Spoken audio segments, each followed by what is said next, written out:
calm voice opens on a soft glow spread across an endless night. Not the light of a lamp or a moon, or even the sharp glint of a far star. This glow is older than any sun and dimmer than any candle. It hangs like a gentle veil, wrapping the sky from horizon to horizon. To most eyes, it is ordinary background static, a faint breath that never changes. But the night has a memory, and the memory shines. It is the universe remembering how it began. He describes it as the afterlight of the first fire, a hush left behind by an explosion too large to see.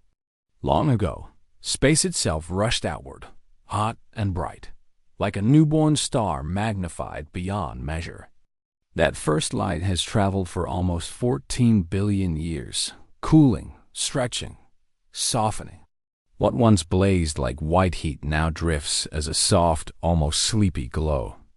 Astronomers call it the cosmic microwave background C, MB for short, the oldest light we can still touch with our instruments.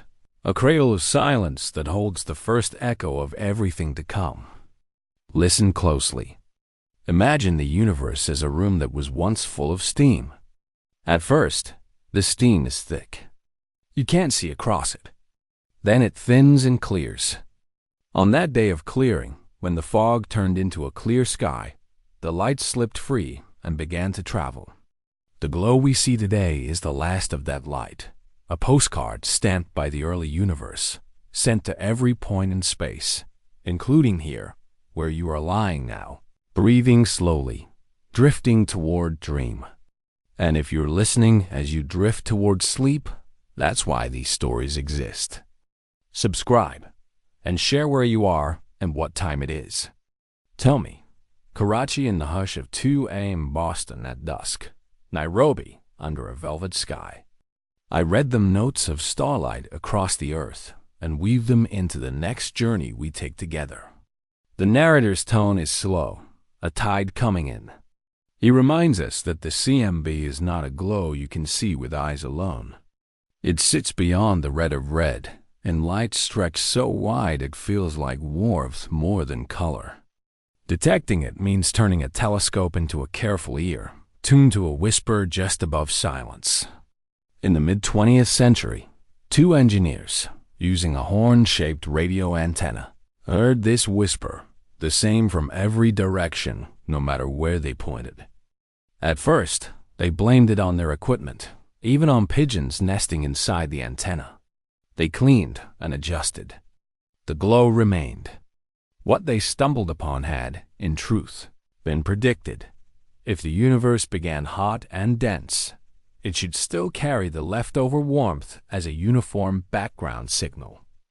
That uniformity felt comforting. It meant the cosmos grew from one simple beginning, smooth and even.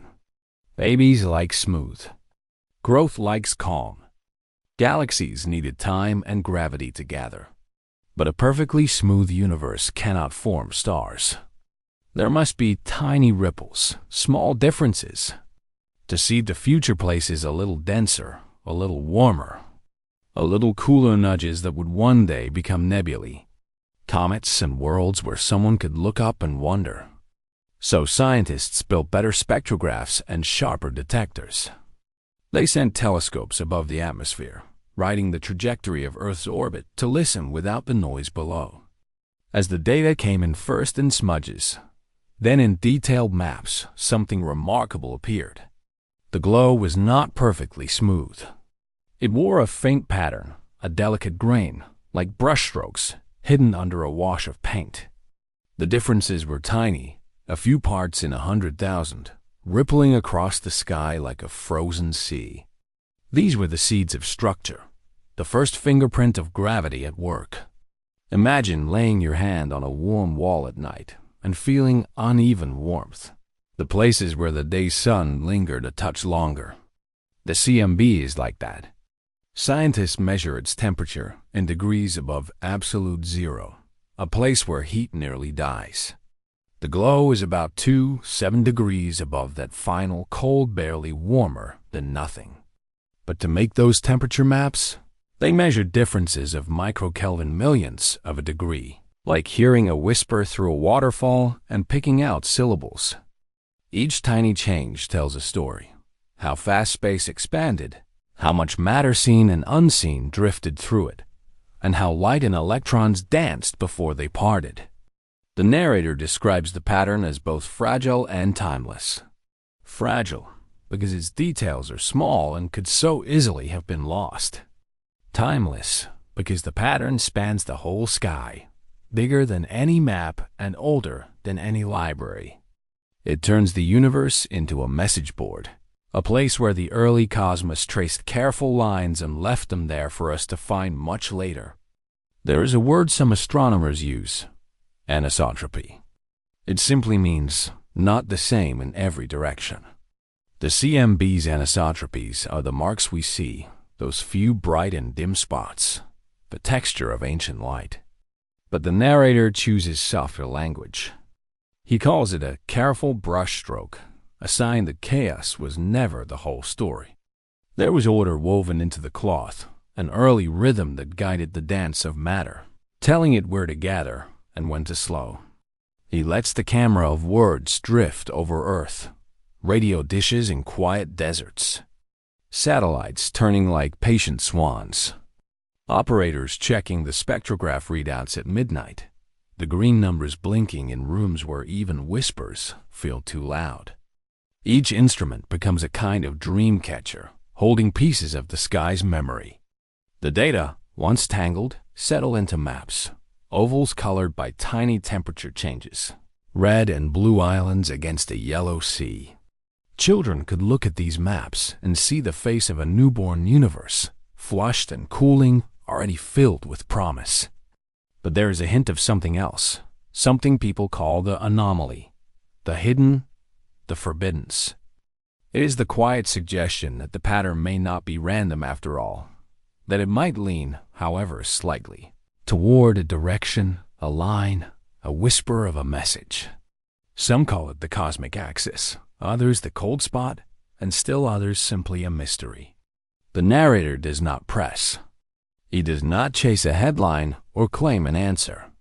Instead, he walks the listener along a shoreline of wonder, the place where science and awe meet without hurry. He shows how tiny differences in the glow grew into the web of galaxies. He speaks about gravity's patient pull, how clouds gathered, how the first stars flared and then died, spreading heavier elements, carbon, oxygen, iron, into the ocean of space. Comets carried these elements like ancient travelers, seeding young worlds. On some worlds, oceans formed. On one world, life looked up and built telescopes. Somewhere in this chain, a pattern in an old glow set the stage, and here we are, checking the sky against our own pulse, hoping to hear something more. Now the pace slows. The narrator reminds us that science is a telescope with two ends. Point one end to the past, and you see beginnings. Flip it, and you look inward, toward the mind asking the question. Peoples of the past watched stars to set calendars, to guide boats, to write myths. We watch stars to build models, to test numbers, to sketch out the geometry of space. But beneath those methods is the same hope, that the sky is not only large, but meaningful, not only deep, but welcoming, not only complex, but full of clues. He pauses on the word message. Was the universe born with one already written in starlight? He does not claim the sky writes in letters or words. The message, if there is one, might be the law itself, the way light moves, the way atoms form, the way randomness holds hands with order. It might be the way small ripples, given time, form galaxies, and galaxies, given time, make the possibility of you. Maybe the message is not a sentence but a structure, a pattern that promises that seeds, once planted, can grow. He speaks of telescopes as translators. A spectrograph turns light into a barcode, thin lines that tell what elements are present, what speed a galaxy drifts, what temperature a cloud holds. In those lines, we find the signatures of hydrogen and helium, the first elements born in the first minutes. when the entire cosmos behaved like a giant nuclear furnace. The CMB preserves the moment when light first moved free of matter, and in its faint ripples we read the rules that guided everything after. Out beyond our atmosphere, instruments glide in the clear dark.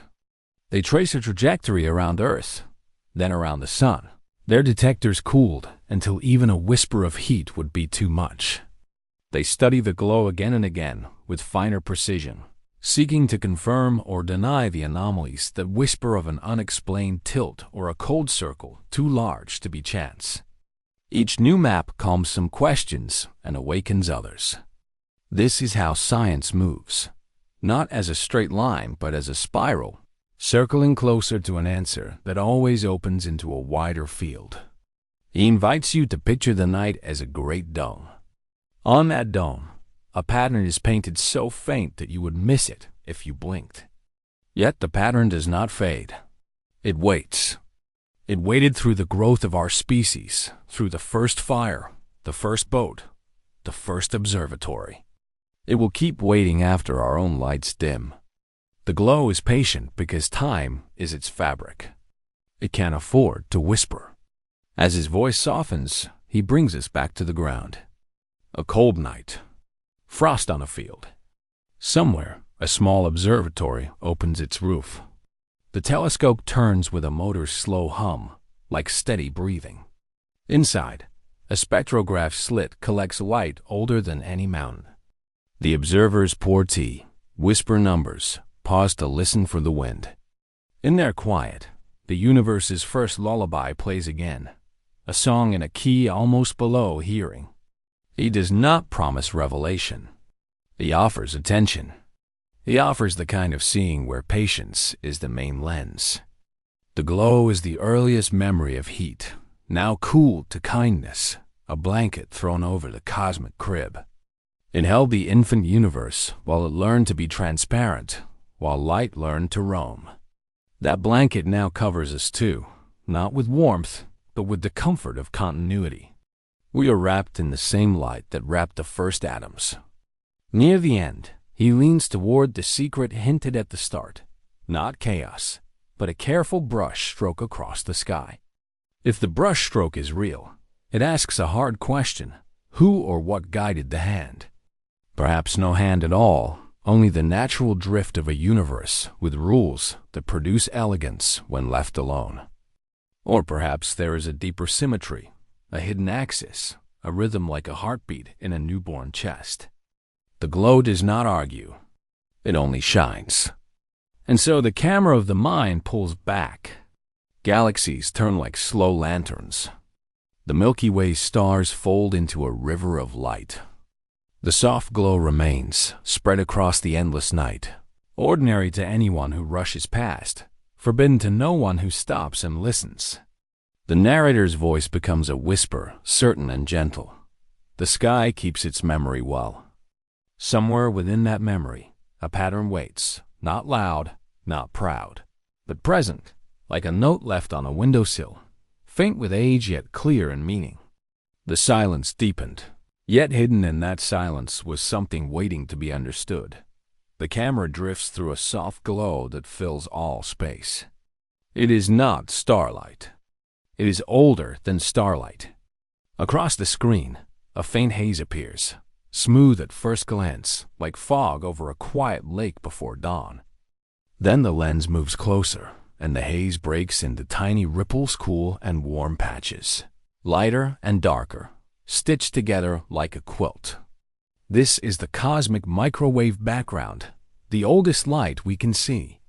It is a messenger from a time when the universe was a hot mist, when no star had yet burned, and every comet, every planet, every orbit was still a dream. Telescope mirrors gather this glow the way cupped hands gather water. Spectrographs sort it into gentle bands, reading the light as if it were a song. Pixel by pixel, the sky is mapped. Each pixel is a small story. Most are almost the same temperature, only a whisper apart. The difference is tiny, a few parts in 100,000, but that whisper is the important part. In those small ups and downs, gravity finds a foothold. The faint contrast becomes a scaffold. Much later, galaxies will climb it, star by star. He speaks softly, so the facts feel like calm waves. In the present tense, the background sits everywhere, a bath of invisible radio light that surrounds you even now. In the past, people learned to hear it. They tuned antennas and cooled detectors, chasing clean signals through noise. They launched observatories to orbit Earth, to get above weather and dust and the restless breath of the atmosphere. Each instrument carried a patient heart, measuring the same glow again and again, smoothing errors, breaking the sky into finer pixels, like focusing a lens until every grain is clear. The ripples are not random static. They are memory. They formed when the hot, dense universe cooled enough for light to travel free. Before that, light kept bumping into particles and could not go far. Then, in a quick change, the mist thinned. At that moment, the glow we see today began its journey. It has been traveling for almost the whole age of everything, stretching as space expands, softening into microwaves, yet still loyal to its first pattern. It is a fossil sky, a gentle imprint of the time when matter settled down and the first plan for structure took shape. Listen long enough and the ripples sound like music. In the early universe, matter and light moved together, rising and falling like notes. These were pressure waves, ringing through the hot gas the way sound ripples through air. The wavelengths were vast, the tempo slow, the instrument a cosmos-wide drum. When we look at the background with a spectrograph, we can still trace those harmonies. Peaks and valleys appear at special scales, telling us the universe is flat within a hair's breadth, and filled with more than we see: dark matter as scaffold, dark energy as a steady push. The camera glides across regions where the glow is slightly cooler, then slightly warmer, as if the sky were breathing. In the cool patches, gravity is a touch stronger. Over time, matter drifts there, like leaves drifting toward a quiet eddy. Clouds form, stars ignite, and orbits settle. In the warm patches, matter is a hint thinner. Even this difference, so small it seems like nothing, becomes everything. From it, the Milky Way will rise. Exoplanets will trace their paths. Comets will carry ice into new systems, and solar wind will carve long tails in the dark. What looks like a speckled blur is a seed map of futures. But there is another whisper, and he does not look away from it. Some patterns in the background appear to line up more than we expect. Large features spread over wide angles of sky sometimes seem to lean in the same direction, as if pointing along a hidden axis. It has been called many names: anomaly, alignment, a cosmic hint. In quiet rooms, people have wondered if this is a trick of data, a shadow of how we observe, or a real mark left by the earliest moments. The narrator names the secret many avoid: the idea that the universe might carry a faint bruise from its birth, a tilt written into the fabric. He stays gentle and clear. Anomalies demand care.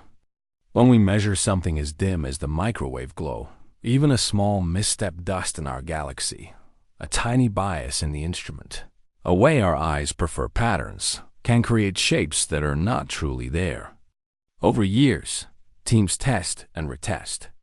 They rotate maps, compare satellites, subtract the glow of the Milky Way, and check the math like sailors check stars. Some alignments fade. Others persist on the edge of certainty, not proven, not gone. The question remains open, like an old door that does not quite latch. He turns to polarization, a subtle curl in the light. The background is not only warm or cool. Its waves can be twisted in certain ways when they scatter. These twists carry news from the early times.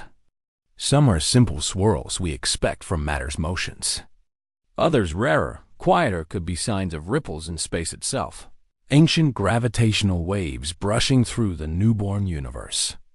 People have searched the sky for these special patterns, chasing a signal so small it is like trying to hear a single footstep in a stadium. The search continues in patient steps, each season of data another slow breath. In these maps, the cosmos shows both humility and boldness. Humility, because the glow is even to a degree that amazes the mind. Boldness, because the tiny differences are enough to build a billion galaxies. The background is a compromise between simplicity and structure. It is both a gentle veil and a detailed chart. It is quiet enough to let you sleep and rich enough to keep you thinking long after the screen goes dark. If you step outside on a cold, clear night and breathe out, the faint mist you make is nearer to you than this light. Yet this light wraps you more completely than air. The narrator's voice walks softly through discovery. In the past, early radio astronomers stumbled on a hiss they could not explain. Clean bird droppings from antennas, and still the hiss remained. That hiss was the afterglow. Later missions drew the first coarse maps, a mottled egg of color that stunned the world. Newer observatories sharpened the view, each pixel like a bead on a string, each bead placed with care. With time, the picture became less a rumor and more a portrait, not of stars, but of the blueprint that stars would follow. What does it mean that the sky may hold an axis, a preferred direction? He does not claim a design. He does not deny it either. He speaks instead of openness. The universe invites questions. It keeps a few locked drawers, even as it lays most of its papers on the table. If there is a subtle tilt, it might be a clue to physics we do not yet know, a sign of how space once stretched or twisted, or how matter first grew. Or it might be the echo of our own porch light, sneaking into the photograph. The wonder lies in the careful asking. The camera slows, floating over a wide field of gentle color. The glow is like an ancient traveler resting by a quiet river. You could almost imagine touching it, feeling a cool pulse that stretches back to the first calm after the storm. It reminds you that everything has a memory. A comet keeps the memory of the cloud that made it. A planet keeps the memory of the dust that fed it. A star keeps the memory of the gas it warmed.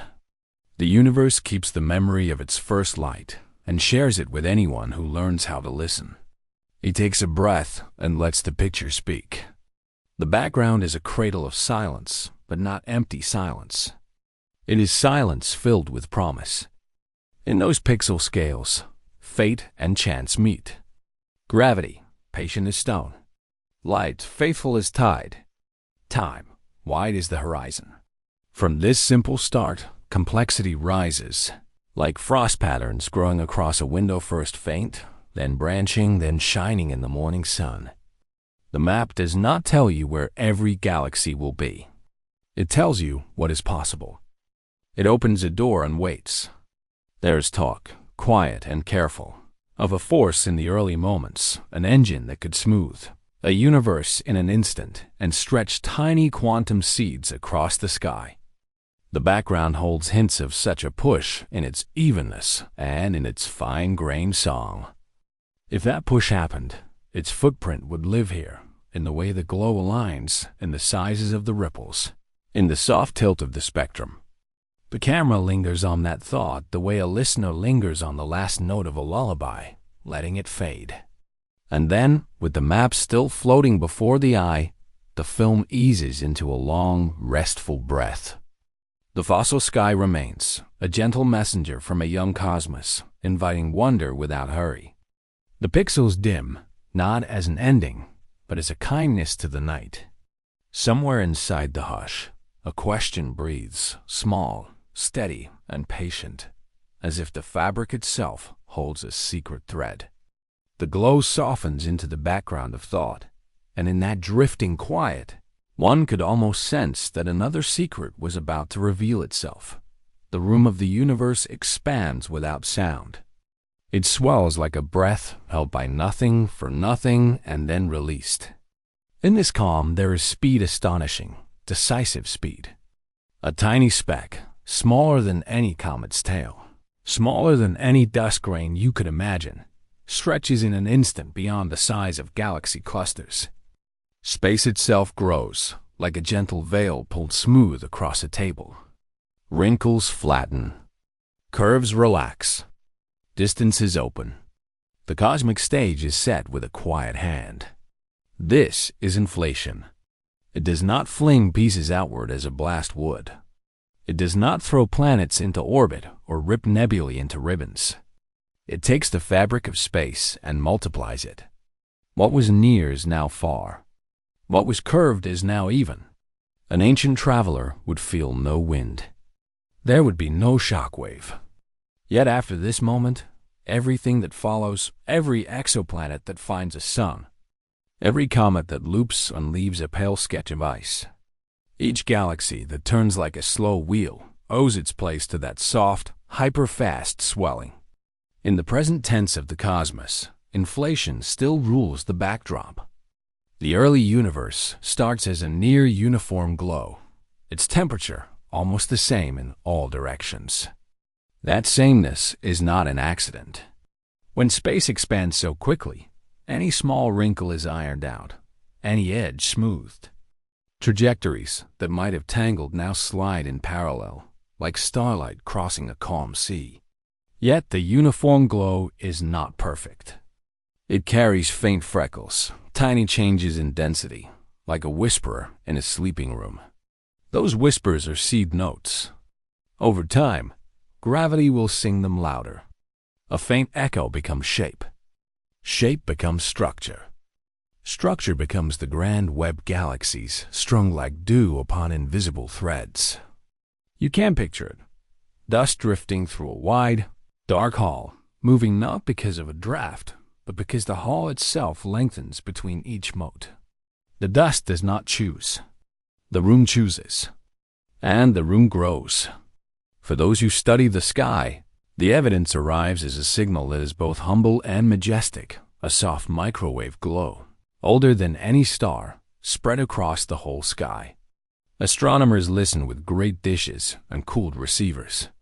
They map the glow with satellites that circle the Earth. A telescope watches. A spectrograph breaks the light into careful stripes. A supercomputer counts the tiny ups and downs of temperature. The data sit like frost on the screen. Millions of points. Each point tells of the moment after inflation, when the universe cooled and light could finally travel free. They call this glow the afterlight, though its formal name is the cosmic microwave background. It is the most ancient photograph we possess, a portrait taken when the universe was still a baby.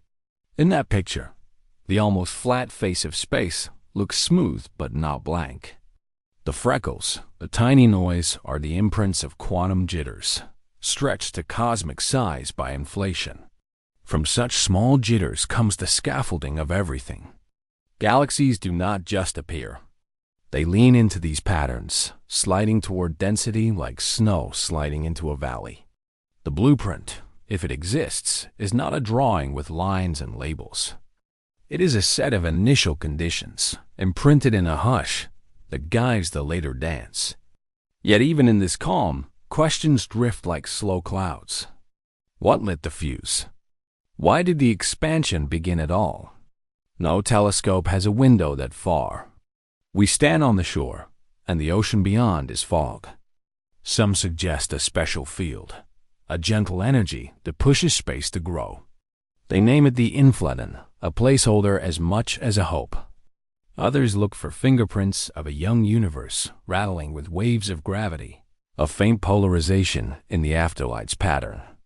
They search for that twist, that hidden signature, the way one might search night water for the path of a silent fish. The tests are careful. The instruments are patient. In the past, a false glimmer made headlines and then faded, teaching the community to breathe slower, to check again. The film, if it were a memory, would show rooms full of people keeping time with the hum of machines, not with the rush of drama. The discoveries are past tense human stories. Papers read, instruments tuned, dust in our own galaxy corrected for, data reanalyzed. Laughter, coffee, a late tram, a keycard that stops working at midnight. They worked, and the afterlight grew sharper. The freckles lined up with predictions. The universe was, for the most part, flat. Inflation had left a mark like a thumb on clay, and still a mystery leans in. Some maps hinted an anomaly, a region cooler than the rest, a possible cold spot that sits like a bruise in the sky. Some count a strange alignment, as if a few freckles preferred one direction, an unexplained brushstroke. Is it real, or is it chance dressed as meaning?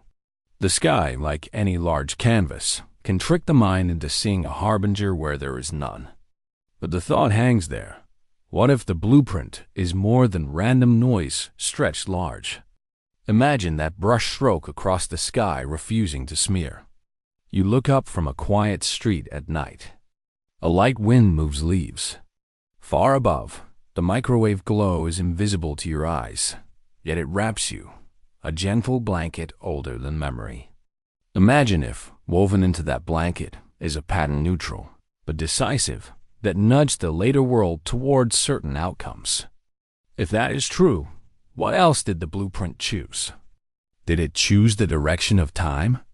Did it choose which events we remember, and which trail away like footsteps in fresh snow? Time in the universe is an arrow that points from simple to complex, from smooth to clumpy, from hot to cool. But why should the arrow point at all? Inflation may help. By stretching space and ironing out wrinkles, it makes the early universe very simple. Low clutter, low entropy in certain forms. From that simple start, there is only one way to go, toward more mixing, more outcomes, more stories. The arrow is not a command. It is a consequence. A teacup, once shattered, offers many more paths than a teacup intact. The early universe, ironed flat by inflation, is a cup in one piece. The later universe breaks the boundaries in time's quiet workshop. The shards are stars, planets, creatures, thoughts. In the body of a galaxy, dust gathers. Gas cools. Starlight condenses from the gentle haze. An exoplanet forms and settles into an orbit, steady as a heartbeat.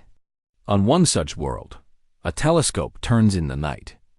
On another, a spectrograph reads the thin coat of light passing through the air of a distant planet, looking for water, for oxygen, for clues.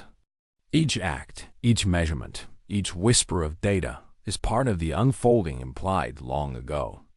The blueprint does not dictate every detail.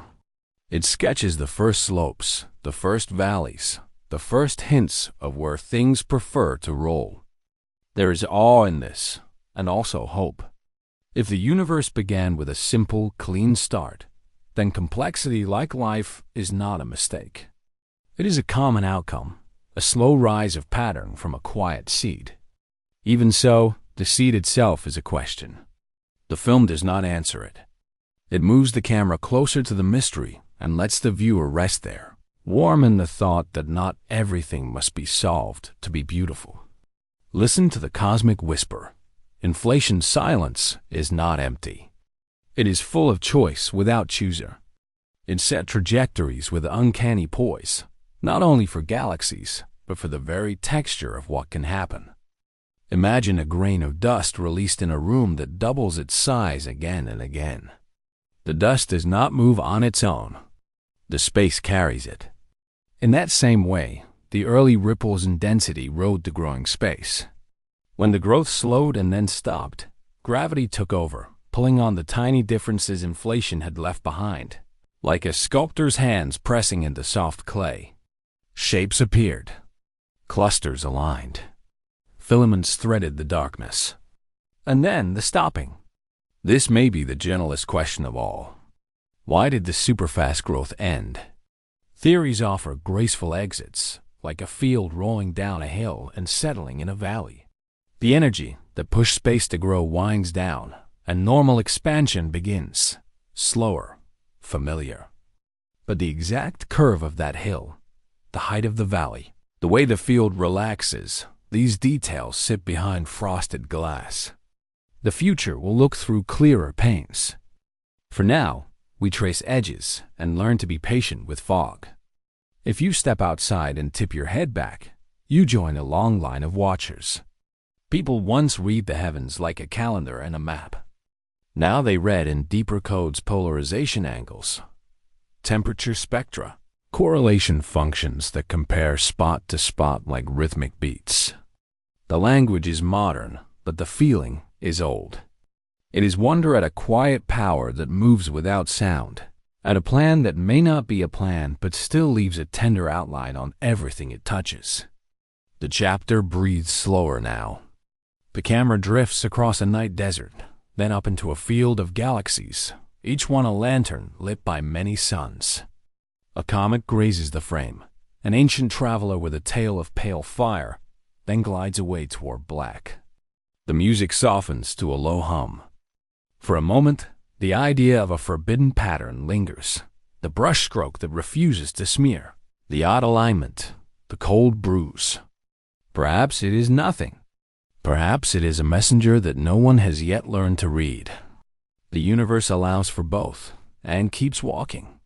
In the future, new maps will come. Better receivers. Quieter sensors.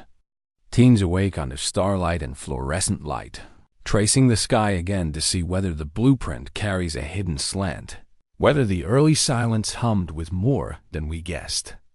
If the arrow of time has a first sigh, they will try to hear it. If memory itself leans because of how the universe began, they will try to watch that lean. For now, let the image settle. A room that grows so swiftly it smooths itself. A faint echo that becomes structure. A pattern that may be real or a mirage we make from noise. Rest in the soft glow that remains, the gentle veil that once covered everything and then thinned, letting starlight through. The cosmos keeps its secrets with kindness. The glow fades toward the horizon of thought. And in that fading, there is a small pause, like a breath quiet, patient as if the arrow were about to exhale. Time moves forward, soft but sure, like a feather drifting through a quiet nebula. The scene opens with a glass of ice on a windowsill. Sunlight slides across the room. The ice does not leap back into a cube once it has melted. It loosens, becomes water, and then, given enough time, becomes air. This is the arrow of time. It does not shout. It whispers. It folds the day into evening with a gentle veil and does not return. He watches frost fade from a window.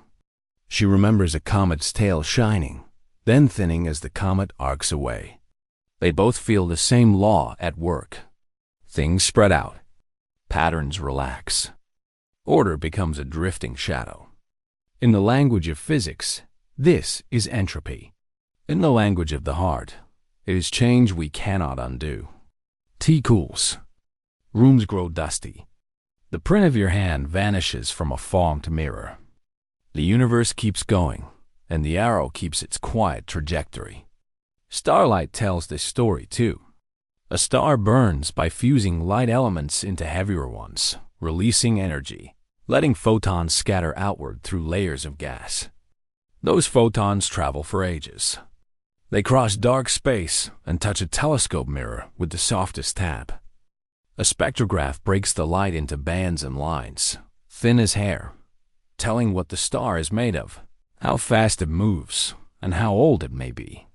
Each photon departs from a hot, bright furnace and ends in the cool eye of an instrument or the quiet leaf of a tree. Spread and settle. Shine and fade. The arrow again. Look at a galaxy cluster through a long exposure.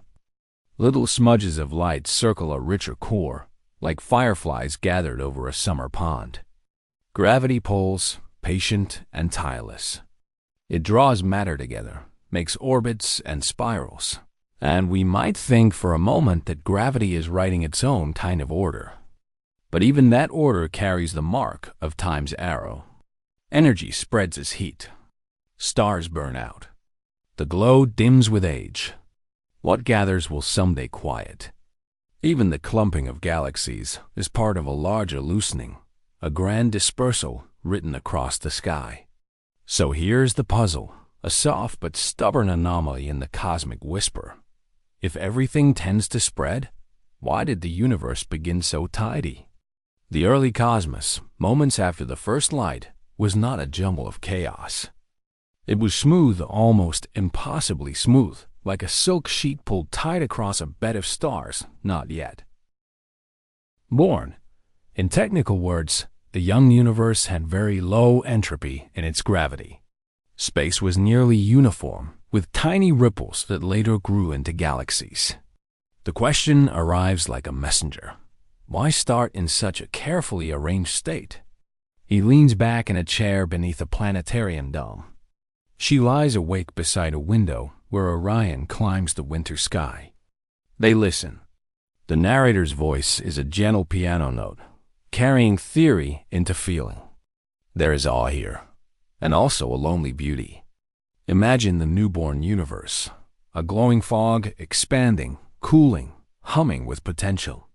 No clusters yet, no comets, no planets where rain can tap a roof. Only a cradle of silence lit from within. That cradle, that low entropy beginning, holds a secret many overlook. It is the quiet rule behind every melting cube of ice, every fading echo, every long goodbye. Scientists built telescopes to look further back, chasing the first light. In the 20th century, radio horns and satellite dishes received a soft microwave glow coming from all directions, the sky's oldest memory. This cosmic background, this ancient traveler, is the afterimage of a hot, dense past. Its light arrives with a soft glow, a gentle hiss, a near-perfect uniformity. And yet, sprinkled across it are faint differential ripples, no larger than a few parts in 100,000. Those tiny ripples are seedlings. Gravity later grew them into galaxies and clusters, into the webs and filaments that now drape the universe like a faint lace. When you trace the arrow backward, you do not find chaos. You find that tight silk. The paradox deepens. We live in a high-entropy era, by comparison stars burning, ash of old suns mixed into worlds, oceans cycling. But the very fact that stars could ignite, that structures could arise, comes from starting small in complexity and rich in potential. The universe began ordered, and that order gave rise to history. It is as if the first note was pure, and everything since has been music spreading into chords. Picture a slow pan across the night, a dark ridge of mountains, a river reflecting the sky, the Milky Way swirled like milk and tea. Entropy is not the enemy of beauty. It is the story of how energy is shared, how warmth evens out, how patterns wear smooth. Snowflake to puddle, flame to embers, a bright nebula to the thin starlight of an aging galaxy. Each step opens the path for the next. The arrow is not a march. It is a drift. It wraps the cosmos in silk and carries us forward in a soft current. And yet the mind returns to that first stillness. How did such low entropy arise? Some imagine a prequel, a time before time, where conditions set the stage. Others speak of inflation, a fast expansion that stretched the universe flat and uniform, smoothing wrinkles like a careful hand over linen. These are models maps drawn to fit the stars. They may be right, or partly right, or open to changes tomorrow. The arrow does not pause for our answers. It continues, unfolding new data, inviting new charts. A telescope on a high plateau turns its dish toward cold sky. Sensors wait. Night wind moves across the metal like breath. The instrument gathers signals, faint as ash. Scientists did this work in the past, and they do it now. They built spectrographs to read the lines in starlight, bolometers to weigh the heat of the early glow, computers to sift noise from message. With each advance, the universe replies not in words, but in patterns. The order of the beginning is still encoded in the sky's first light. When you close your eyes, you can almost feel that first light on your face. You are still, the room quiet, your breath an ocean tide. The arrow moves around you and through you. Cells age. Memories stack like layers of dust, soft and kind. You hold a fossil of a day long gone. The scent of rain, the purr of a cat, a voice that laughed in another season. Entropy does not erase meaning. It carries it forward in a new form. The tea cooled, but the talk by the window stayed. The star dimmed, but its atoms seeded a planet. The candle guttered, but its warmth lingered in the hands it lit. There's comfort in knowing the arrow is not cruel. It is simple. It follows the likely path. Given many ways to arrange things, the universe tends to choose the more common, more spread out ways. Ice has only a few neat arrangements, water many more loose ones. A tidy shelf can stand only one way to be perfectly aligned. A messy desk has countless ways to be messy. So the arrow leans toward the side with more options. It is a matter of counting, not judgment. It is not punishment that makes a comet's heat leak into space. It is the natural share of energy across the cold. Still, the early order remains a gentle riddle. Some call it fine-tuning. Some say we should accept it as a boundary condition, like the edge of a map beyond which we cannot draw. Others search for a deeper law. They watch for clues, the shape of the cosmic background's ripples, the statistics of galaxy clustering, the way gravity bends light. They look for anomalies that might be a harbinger of a hidden rule. The work is slow and careful. It is done by people who lived and learned, who reached with their hands toward machines under the same sky that hums over your roof now. And if the arrow is silk, then time is the weave. Threads cross, personal memory and cosmic history. The first stars formed and died long before oceans filled here. Their ashes became iron and blood, calcium and bone. You carry the trace of that arrow. When you breathe out, your breath fogs a window for a heartbeat and then is gone. In that brief mark, in that fading, you can read the whole story. Order to disorder, hot to cool, tight to spread. It is not sad. It is a lullaby the universe sings, a slow song that lets minds rest. The camera drifts through a quiet observatory at dawn. Red lights glow along the floor. A notebook lies open, a sketch of a spectrum on the page. Outside, a pale band of sky brightens. The narrator's voice returns, low and warm. The arrow advances, and yet the cradle of silence at the start still glows. Faint but faithful, a memory written on the walls of space. We listen for its reply. We listen in radio waves and infrared, in faint microwaves, in the deep hush where photons carry messages older than mountains. There is another hush, another question tucked inside the first. If the beginning was so ordered, why does the matter we see not meet its mirror in equal measure? Where is the missing half, the reflection that should have canceled the world? The universe holds that answer with the same calm it holds every dawn. For now, we let the puzzle rest. The stars wheel. The river shines.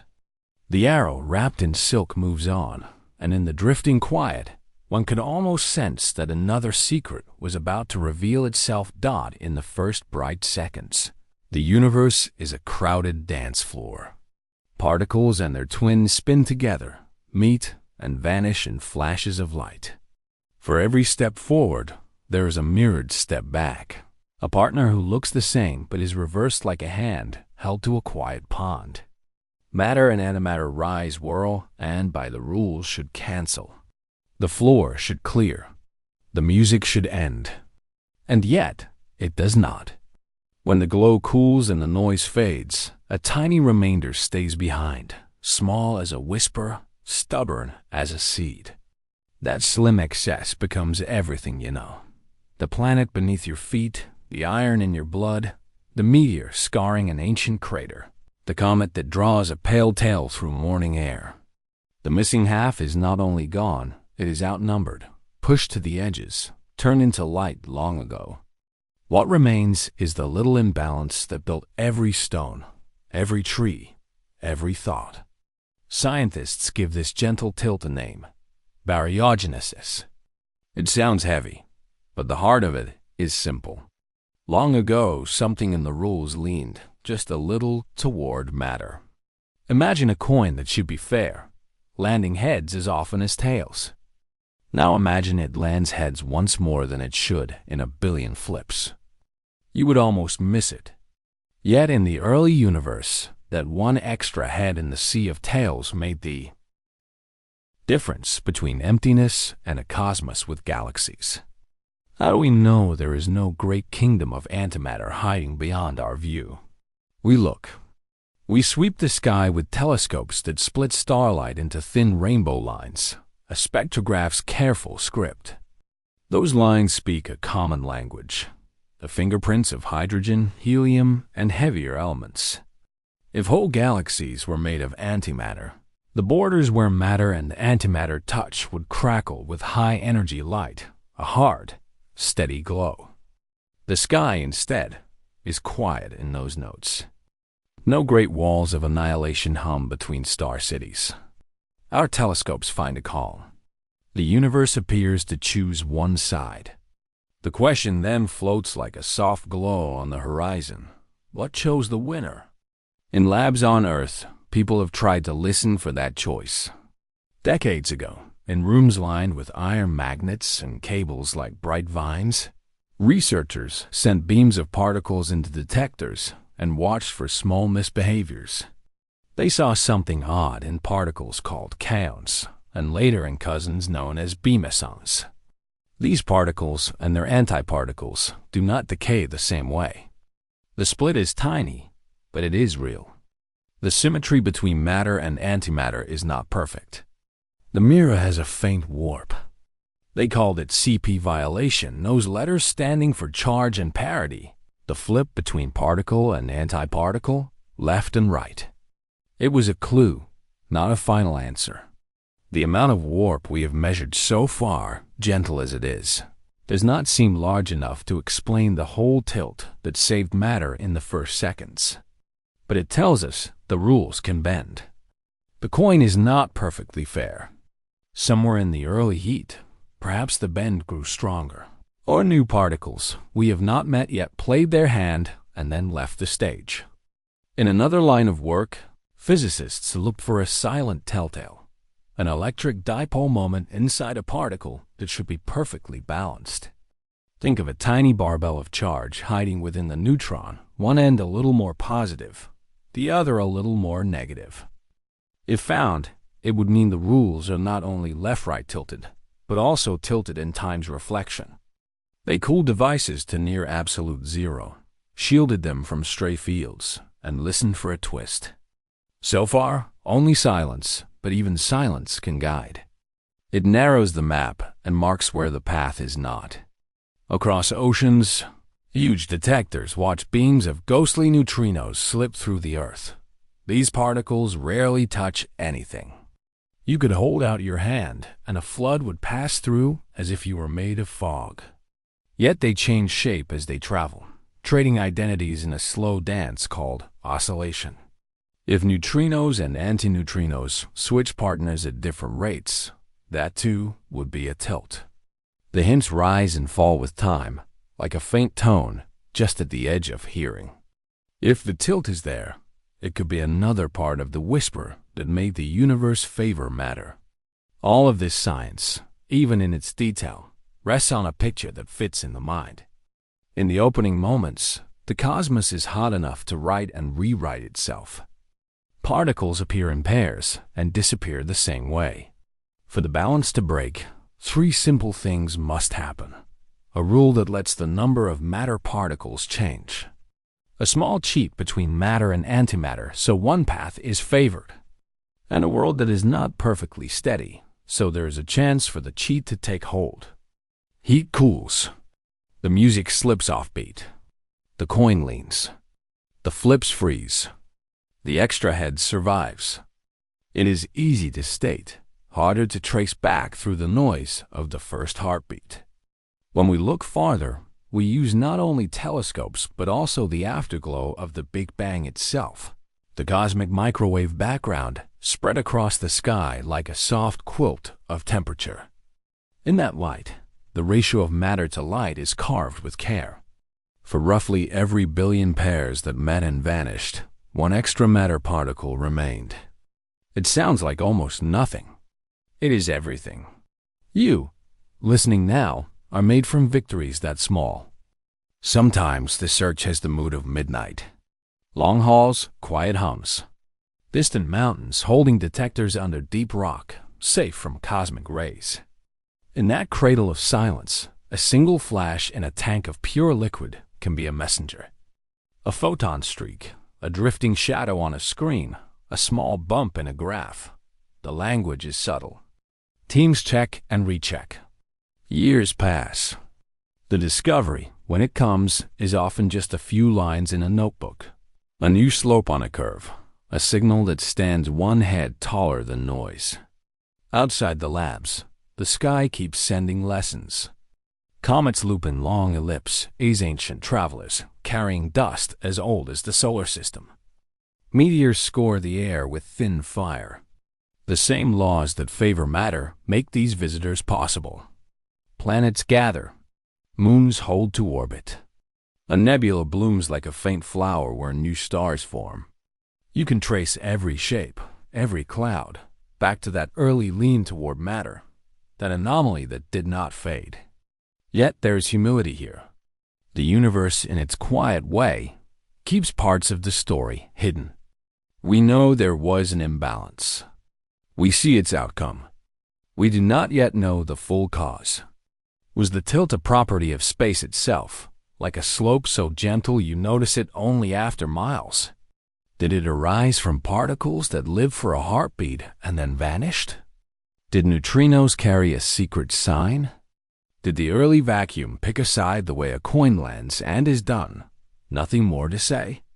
If you let your eyes close and drift into the gentle veil of sleep, you can imagine corridors of machines waiting in the dark, magnets whispering, lasers steady as breath. Elsewhere, a telescope tracks a faint galaxy at the edge of sight, its spectrograph drawing thin lines like careful handwriting. Somewhere under ice, a detector listens to a neutrino come from the other side of the Earth. Each place, each instrument is part of a single act, asking the same quiet question again and again, from as many angles as we can find. It may be that the answer hides in the math of the very small, a symmetry that breaks like delicate glass as the universe cools. It may be that the answer is larger, tied to fields that filled space before particles did, fields whose ripples we only sense by their long echo. Maybe the winning rule is not a rule at all, just a chance built into the fabric of things, like frost patterns that never repeat, yet follow a deeper logic. Even as we hunt, we live the result. A child looks through a backyard telescope and sees the moon, its craters sharp in the soft light. An old meteor lies in a museum, heavy in the hand, etched by time. A spacecraft turns its dish toward home after years among the planets, still hearing our voice. None of this could exist if the ledger had balanced perfectly. The missing half, the antimatter that is mostly gone, is not a loss but a gift of contrast. Its absence made a stage for the rest. There is another layer of mystery out there, a dark sea that does not shine. That anchors the movement of galaxies and bends the path of starlight. We call it dark matter because we do not see it, only the way it tugs. It is not the lost antimatter. It is something else, a second riddle layered over the first. The same telescopes that read spectrograph lines and the same detectors that catch shy particles also reach for this unseen ocean. The search for the missing half taught us to look for what does not announce itself. That habit carries us forward. So the film holds the shot. A galaxy turning like a silver pinwheel, stars on their slow orbits, lanes of dust like brushstrokes. You can feel the weight of what is known and the pull of what is not. The early dance ended with a small excess, a fragile edge that grew into galaxies. The rules bent, slightly and just in time. We trace the bend with patient hands and careful eyes, listening for that first heartbeat inside the data's quiet. The glow fades to a soft horizon. The question remains, tender and vast, and in the drifting quiet, one could almost sense that another secret was about to reveal itself. They move without wake or oar. In a slow, unbroken pan, galaxies cross the frame like ancient travelers, their hulls made of starlight, their roots drawn by a sea no eye can see. This ocean is not water and not air. It is a hidden weight dark matter spread through space like a gentle veil, holding spirals together, steering orbit and trajectory without a sound. Lanterns of stars skim its surface. Nebulae glow like small ports along a coast. And beneath it all, a quiet pull keeps time. A single spiral drifts closer, face on, like a rose set on black glass. If only the visible counted the stars, the gas, the dust, the outer lights should peel away into the night, sparks flung from a wheel. But they don't. They circle as fast as the inner stars, on paths that should be too loose to hold. Night after night, astronomers measured that speed, reading the motion with telescopes and spectrographs. The numbers formed a flat, steady line. At the edges, where gravity should fade, the orbit stays strong. Something unseen grips the rim and refuses to let go. Around the spiral, the narrator traces a halo that gives no shimmer. It extends far beyond the last bright arm, a vast bowl of gravity that cradles the galaxy. No glow marks it. No spectrograph line announces it. Yet its pull is as reliable as a heartbeat. With it, the city of stars turns whole. Without it, the streets fly apart. The camera glides along the edge, where the last faint clusters hang like lanterns above deep water, their paths as calm as night boats in a well-sheltered bay. The view widens to a fleet, a galaxy cluster, hundreds of cities of light moving together. They dance a slow ballet, each ship tugging the next, the whole group held inside a deeper basin carved by the unseen sea. If the cluster were made only of what shines, the dance would tear itself to pieces. But it doesn't. The fleet circles in order, as if anchored to a hidden floor. The narrator speaks barely above a whisper, and you can feel it, the weight of what does not show, the steadying hand no camera can catch. Then the map appears in a subtler way. A distant galaxy, far behind the cluster, stretches into a soft arc-like bent by gravity, like waves curving around a reef. This is gravitational lensing. Space itself warps where mass gathers, and passing starlight follows the curve. The arcs look delicate, inkbrush strokes on dark paper, but they carry hard truth. They tell us how much mass must sit there and where it lies. Draw enough arcs, and you can draft a chart of the fortress that bends them, a chart that points to a great reservoir without glow. Closer to home, another clue unwinds like silk. Around many galaxies, meteor-like streams of stars loop in long ribbons. These streams are memories. Long ago, a small companion wandered too close. Tides of gravity pulled it thin, leaving a trail that wraps the host like a scarf. Each stream is a tracer line, a way to feel the shape of the halo it moves through. A sudden kink, a gentle fork, a small break, each could be the touch of a dark clump passing by. The handwriting of the hidden sea appears as bends in these star rivers, quiet and precise. Dark matter is called dark, not because it is black, but because it does not shine. It gives no sparkle to a telescope and no mark to a prism. Yet its gravity is a faithful messenger. It holds spirals together. It guides clusters. It sculpts the paths of photons, like a fingertip tracing a curve in still water. In this story, light is the lantern and gravity the road. The road is real even when the lantern fails to show it. In quiet laboratories, far from city noise, instruments wait in the dark. Bowls of liquid noble gas, slabs of chilled crystal, and underground chambers listen for a soft knock from a passing particle. If a dark particle brushes an atom, a tiny flash could appear, the smallest flicker of presence. For years, the listening has continued. Hints rise and fade like ripples swallowed by larger waves. Background noise plays its old tricks. Still, the search endures because the sky insists. The effect is there, traced into orbits and arcs, even if the cause slips the net. Ideas gather like ships in a roadstead. Some picture heavy, slow wanderers, massive particles that rarely touch anything but exert strong pull.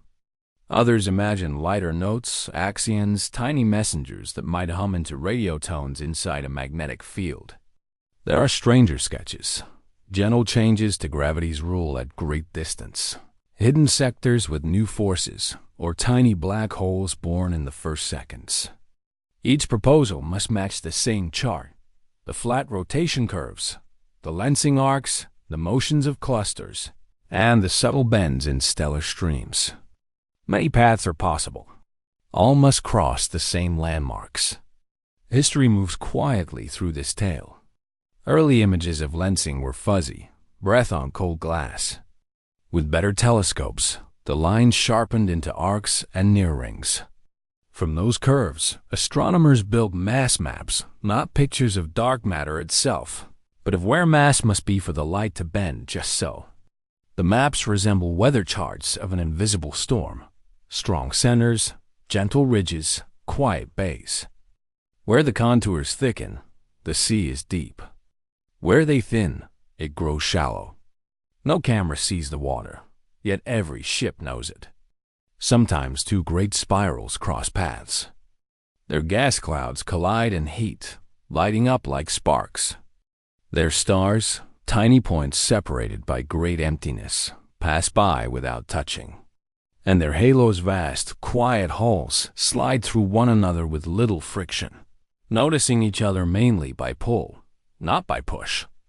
From this, we learn that the dark sea is nearly collisionless. It does not rub much against itself. It drifts and gathers and binds, but it does not clog the lanes. In the quiet, the lesson repeats. Gravity rules. Friction whispers. Now, the camera rests on dwarf galaxies, small companions circling larger hosts like fireflies around a lamp. Their stars are few, but their motions reveal deep wells. In many dwarfs, dark matter outweighs starlight by large amounts. Think of a paper lantern set on heavy oil. Tap the lantern, and it rights itself, the oil's weight resisting sudden change. The dwarfs move within halos that steady them. Again, the pattern appears. Orbit, curve, hold 3 beats in the same slow song. The hidden sea is not smooth. On the largest scales, it forms filaments and knots, a cosmic web stretched from horizon to horizon. In the early universe, tiny ripples grew under gravity. Dark matter gathered first, because it did not trade energy with light the way hot gas did. Gas fell into the forming threads, cooled, and lit as stars. The web braced the newborn galaxies like the skeleton under a wing. In this view, dark matter is the frame of the house. Luminous matter is the warm light in the windows. Take away the frame, and the rooms collapse. Meanwhile, your breathing slows, matching the calm of these long motions. We ride within one of these halos, a ship within a greater ship. The Milky Way's outer stars keep pace they should not keep.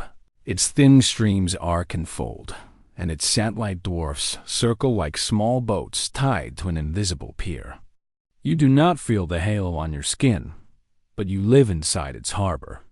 In that thought there is a kind of peace. Questions remain, and they should. Perhaps gravity itself changes at wide scales. Such ideas have been tested with care. They can mimic part of the map, here a curve. They're adrift, but they struggle with the full weave, the lensing arcs, the cluster speeds, the precise pattern of the web, the kinks in stellar streams. The simplest story that keeps all these notes in tune is still a quiet one. Something real, without shimmer, carries mass and writes its presence through pull. In control rooms, long exposures pile up. Faint smears become signals. Weak lensing the gentle, average stretching of thousands of background galaxies adds a thin layer to the chart, as if a field of tiny compasses all tilted the same way. On computers, numerical universes evolve from smooth beginnings to tangled webs, then to spirals and clusters that look like the ones we see.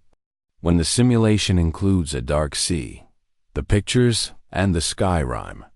Without it, the rhyme is lost. The agreement feels like a soft nod from the cosmos. Another test plays out like a quiet game. Trace a stellar stream around the Milky Way and mark every small bend. Each bend could be the fingerprint of an unseen clump, a dark ship passing through the dark sea. Count enough bends and you can weigh the lumps. Find few, and the sea is smoother than expected. Either way, the answer is a measurement, not a guess. The night becomes a chalkboard, and stars write in a slow, legible hand. The search continues, steady as a tide. New instruments will weigh dwarf galaxies with more care, watch arcs with finer resolution, and listen for soft radio tones that an axion might leave. Some detectors will wait for gamma rays from rare particle meetings. Others will cool crystals until only the slightest vibration remains. None of these paths is certain. Together, they form a patient chorus. Science often sounds like this, not a shout, but a long hum that gains clarity with time. And so the scene darkens. Galaxies sail on a sea that stays unseen, but not unfelt. Orbit by orbit, lens by lens, stream by stream, the evidence gathers like dew. The universe seems quieter when we accept that most of its mass is dark. Quiet does not mean empty. It means composed, like the hush inside a great hall. You can rest with that thought. Even in a drifting shadow there is order. Even in a hidden harbor, lanterns skim the surface and find their way.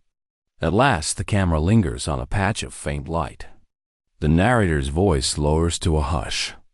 Somewhere beyond what eyes can catch, a heavy, gentle thing guides the bright ships. It leaves no sparkle, makes no sound, and yet it keeps the map from tearing. The glow thins toward the edge of the frame, and for a moment, the screen is almost all night. In that drifting quiet, one could almost sense that another secret was about to reveal itself, carried forward by a pull that never sleeps. The universe inhales. Not a gasp, not a storm, but a long, gentle breath that never seems to end. Galaxies drift like islands under a soft glow, and the space between them stretches as if the sea itself were moving. There is no wind you can feel, no tide you can hear, yet a quiet push is everywhere. Astronomers give this whisper a name: dark energy. They do not see it. They trace it the way a sailor reads a current by watching how the distant lights glide away. They begin with standard candles, those reliable beacons, type Ia supernova. Each one is a star that, in the old language of fire and time, burns with nearly the same brightness at its peak. Long ago, teams pointed telescopes toward galaxies like tiny embers at the edge of vision. They measured the starlight with spectrographs spread into ribbons of color. They compared what they saw to what they expected. The numbers should have matched if gravity alone ruled the dance. But the supernova looked too faint, as if the campfires had been carried farther down the beach than anyone guessed. The discovery was quiet in tone but loud in meaning. It suggested the expansion of the universe is not slowing as a heavy ball would, pulled back by its own weight. It is speeding up. The shore is receding. The islands are separating under a gentle veil. Equations that once promised a steady fade now open to a new image. Space is a fabric that can not only stretch, but also gain speed without a hand pulling it. Vacuum, the empty room of the cosmos, can push. What does it mean to say space pushes? Imagine a grid drawn on the sky, each line marking a distance. Time passes. The grid lines move apart, not because objects crawl across them, but because the lines themselves grow. Energy is there even when matter is not. Some call it the cosmological constant, a fixed pressure in the void. Others think it might be a field, like a quiet wind that fills every corner. There could be waves in it, or a slow drift that changes over ages. For now, the best picture is still a hush. The universe takes a breath, and that breath keeps going. The storytellers of the night, the telescopes, do not speak in words. They speak in light. Hubble watched. Later, other observatories joined, big mirrors on silent mountains. Space telescopes above the restless air.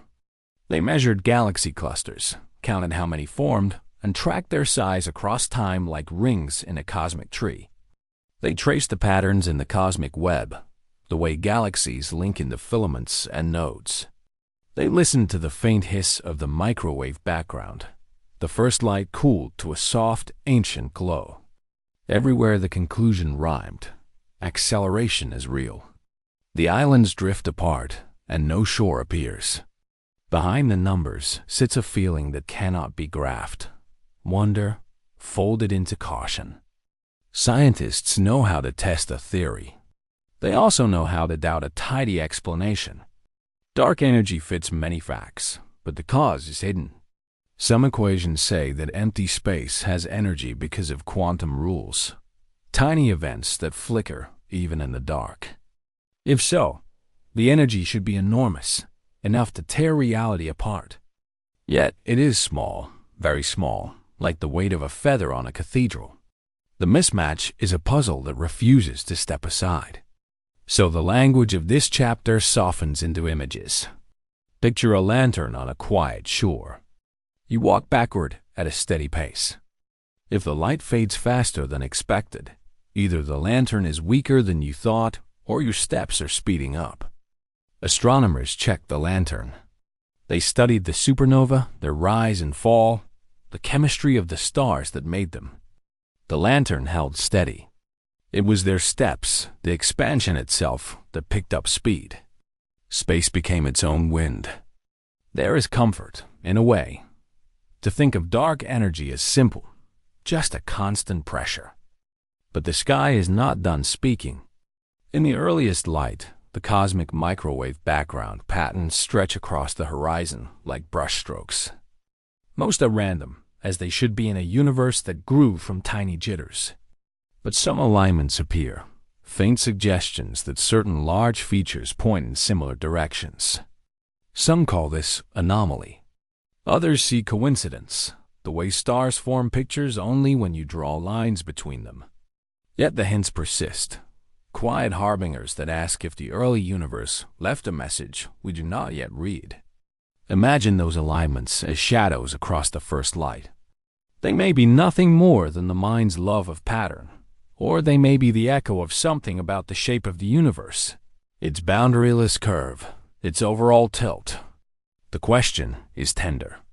One should not raise a banner too soon, but science allows curiosity to breathe. If the oldest glow carries a preferred direction, if the quadrupole and octupole, the big, slow waves in that ancient sea, lean together, then perhaps the wind of dark energy is part of a bigger weather system. In the calm night, telescopes continue their patient watch. Spectrographs sort starlight into careful threads. New surveys map exoplanets and nebulae, not because they explain dark energy directly, but because understanding grows like a forest. Many roots, many leaves.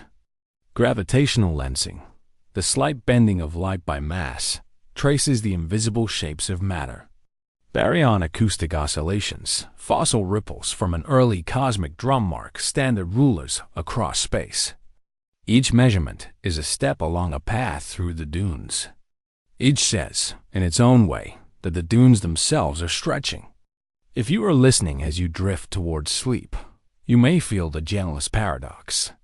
The universe grows colder with distance, yet the thought of it brings warmth.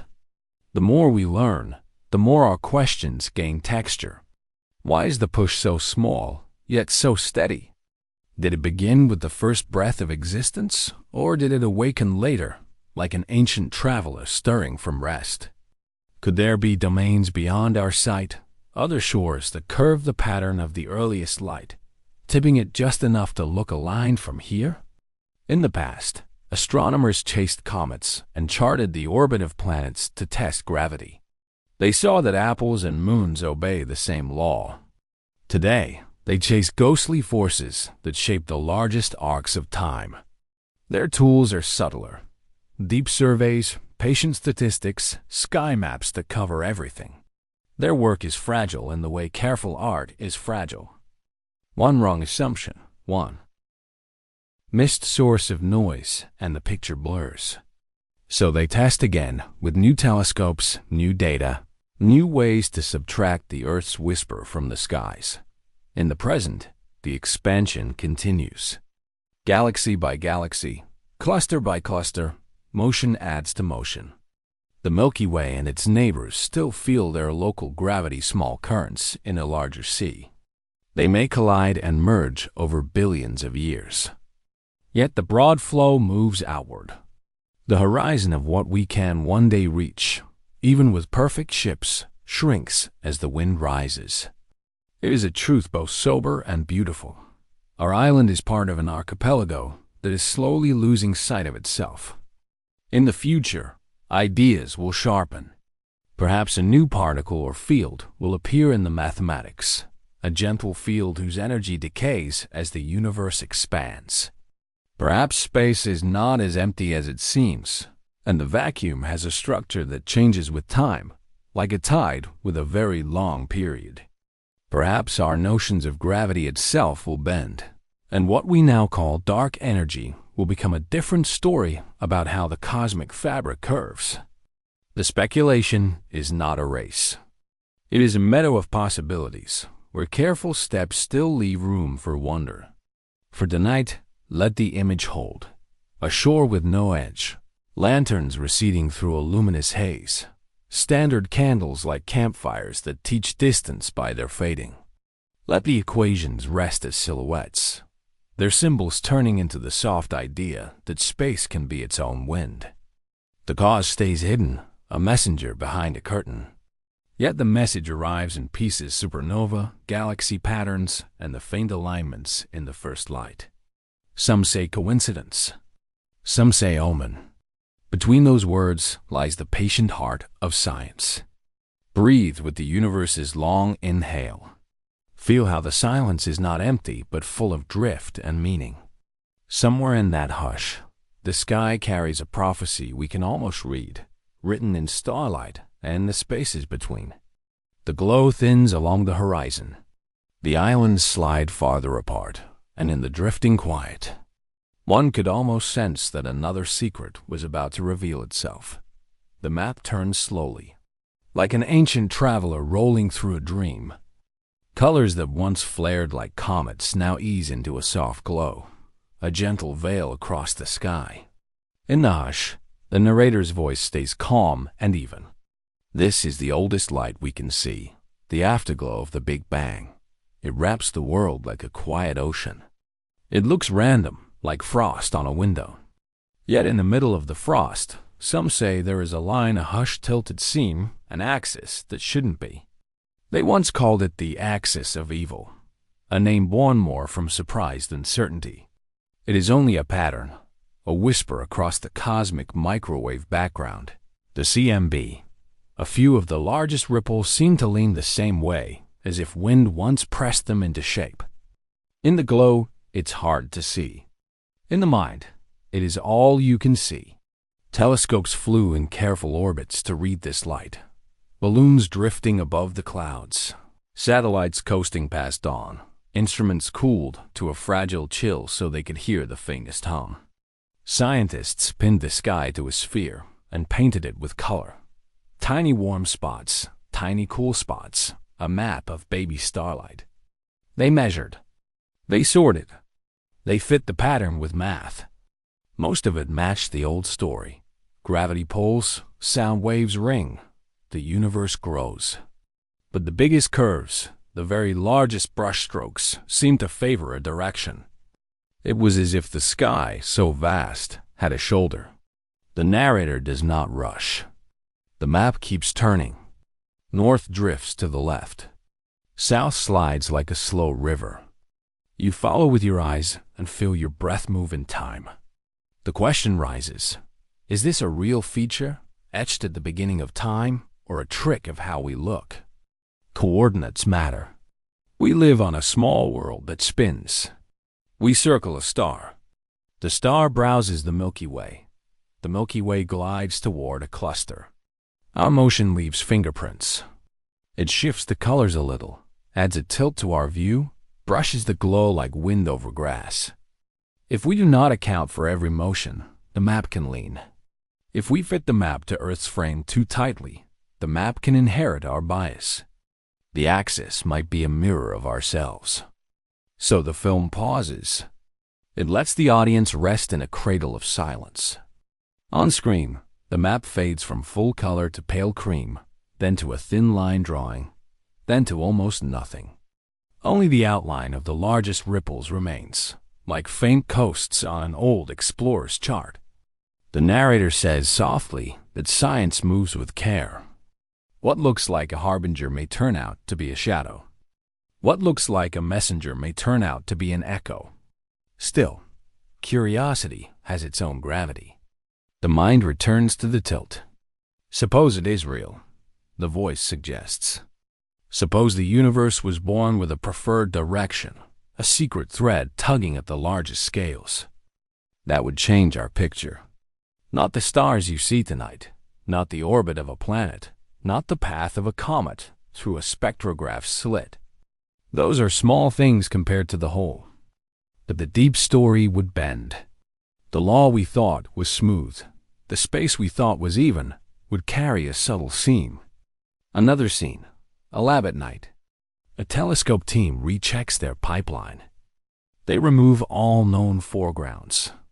Dust in our galaxy, spinning grains, faint nebula haze, the dim breath of radio sources. The screen shows the plane of the Milky Way massed out. The rest of the sky hums like a low choir. Foreground tricks can mislead. Wisps near the galactic equator can pretend to be cosmic news. Even tiny leaks in the instrument, warm spots where a shield let in starlight, can etch shapes where none exist. The team tries new masks, new models, new ways to cut the sky. With each pass, the axis fades, then returns, then shifts by a few degrees. Real or artifact? The map offers both answers in turn. Time slows like the film is breathing. The narrator speaks of topology, the possible shapes of space itself. If space wraps around in a special way, like a hall of mirrors you can't see, the largest ripples might line up. A finite universe could press patterns into the CMB, a gentle stamp from its early shape. We might live inside a shape with edges that repeat, a three-dimensional room that loops back on itself. No wall to touch, but a structure that leaves a signature, alignments, repeated circles, a quiet rhythm. If there is such a stitch, the axis might be its thread. Images float by, a glowing torus, a cube that folds into itself, a space like a labyrinth where a traveler circles forever without noticing. The movie lets each picture drift for a few seconds, then blur back into the CMB. None of these are proof. They are possibilities, kept like notes in a pocket. Science settles only when the notes agree. The voice remembers, in past tense, how data once arrived from different missions. First, a balloon sounding out a patch of sky. Later, satellites tracing the full sphere. Later still, higher resolution, lower noise, better control. Each time, the big ripples were measured again. Each time, the story read mostly the same. The small ripples fit the simple model. The large ones kept their strange tilt. Some argued that it was overblown. Others argued it was the start of something new. This is how discovery often looks, not a single shout, but a long hush. Outside, night deepens. The Earth turns under the map like a slow wheel. You imagine you could reach up and run your hand along the sky and feel the seam, like a thin line in a smooth table. But you can't.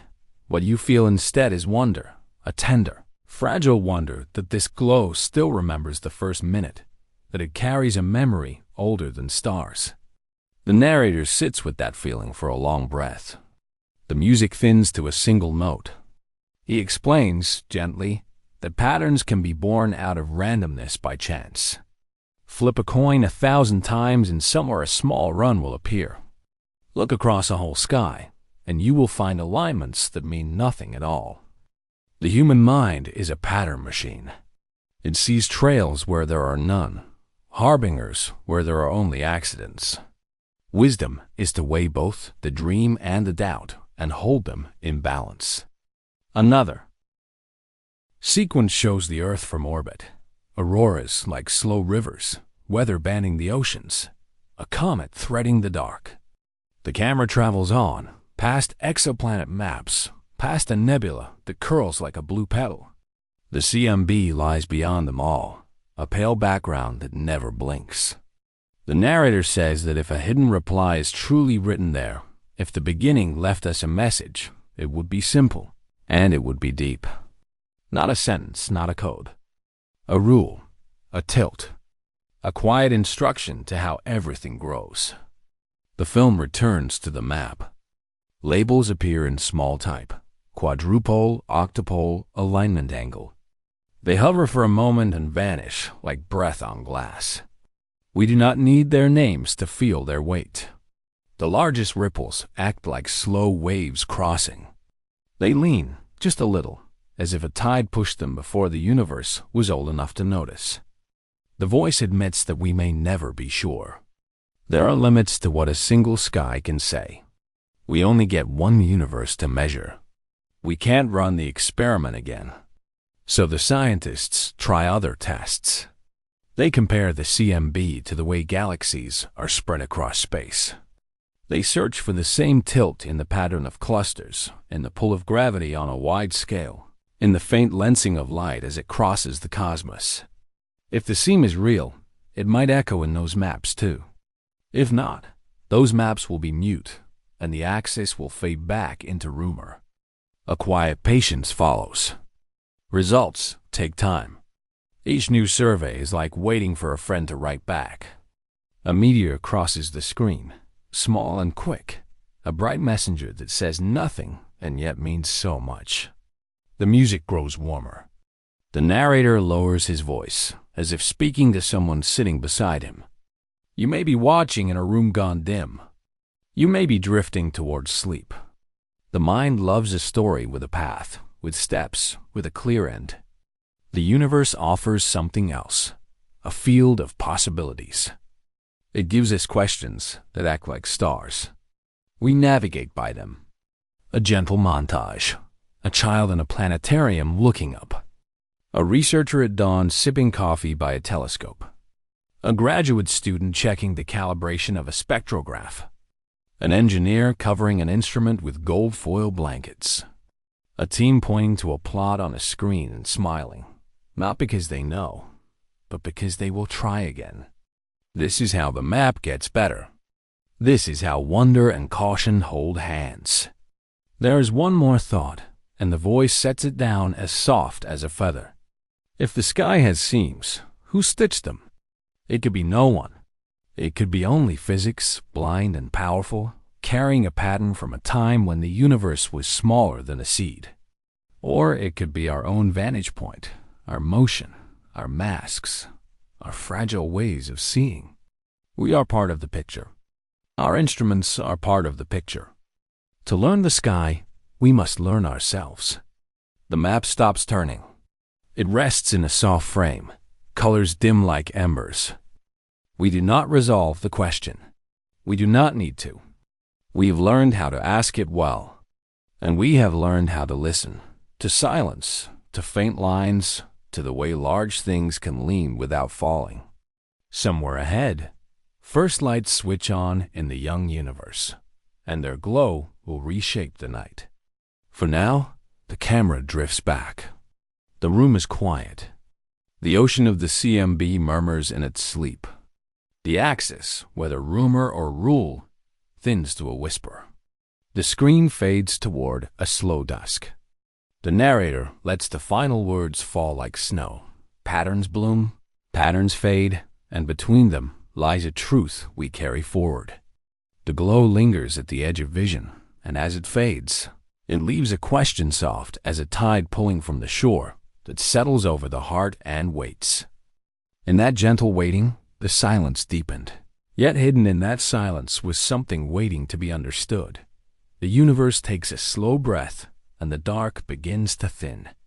In the cradle of silence, dust gathers like fine ash after a long night.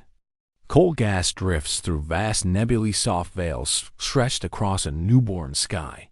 There is no sound, only a patient tension, as if the void itself is waiting for a spark. Then, very gently, gravity folds its arms around the clouds. It presses, tucks, and coaxes. The first stars wake. They are small at first, timid lanterns hidden deep in dusty nurseries. Their light is a shy glow, the color of warm embers behind a curtain.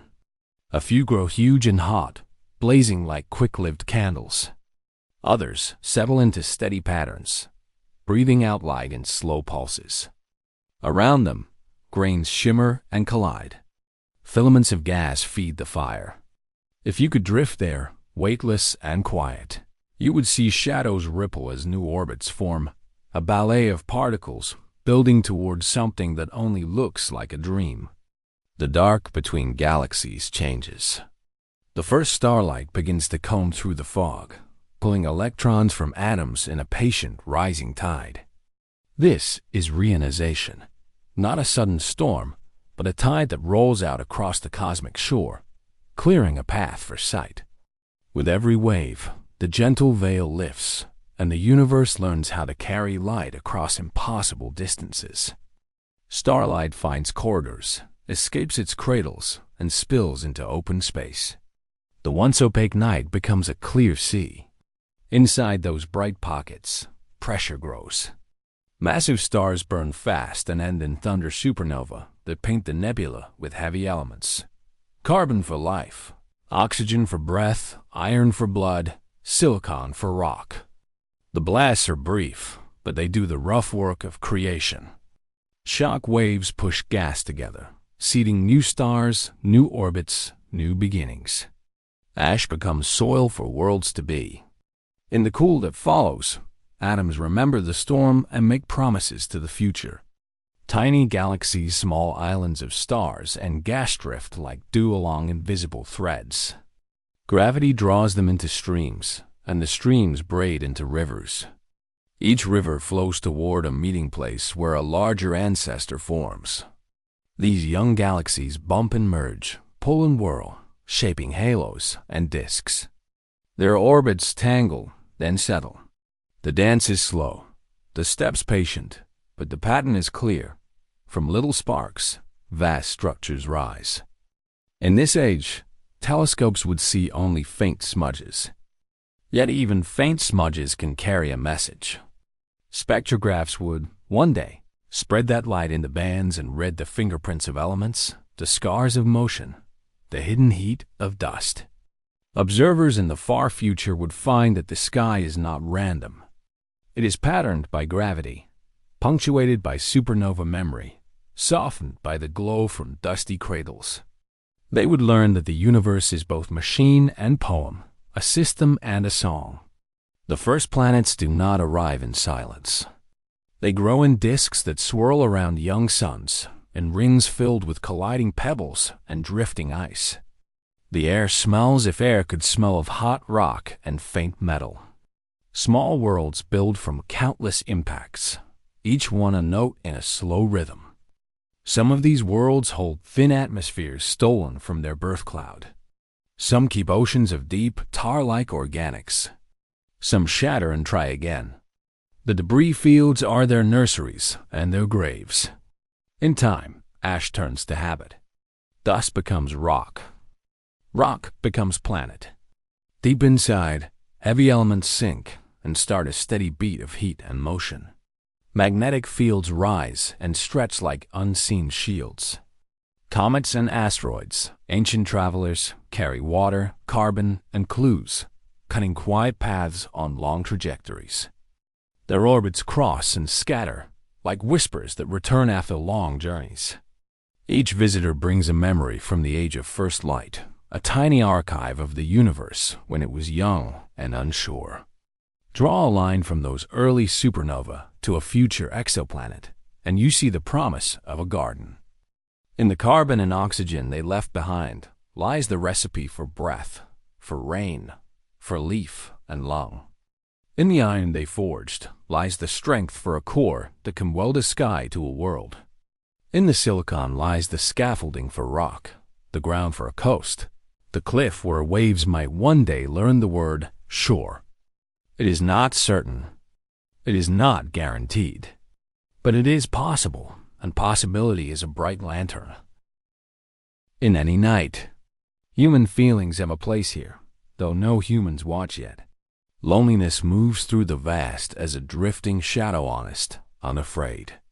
All follows behind, slow and open-eyed, seeing the first stars as more than physics, as soft messengers in a language the heart understands.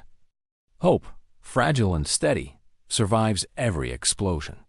It sits quietly on the cooled embers and waits for what comes next. These emotions are not errors in the story.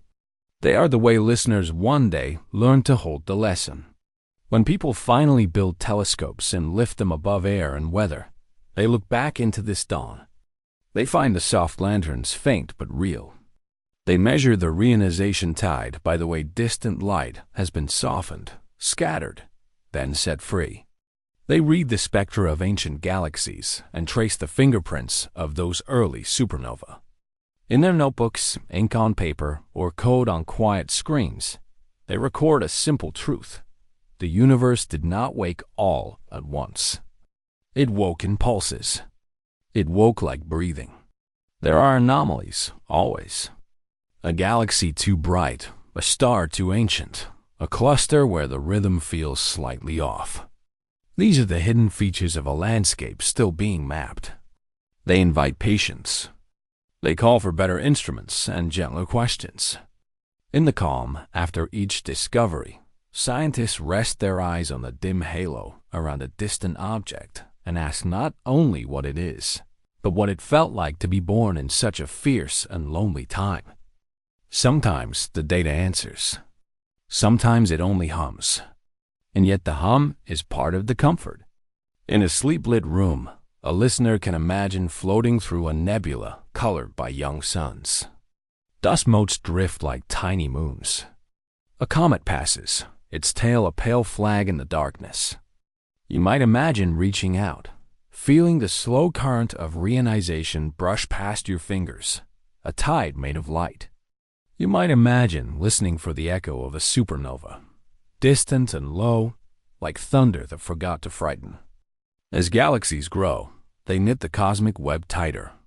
Bridges of gas connect them, and along those bridges, new stars continue to spark.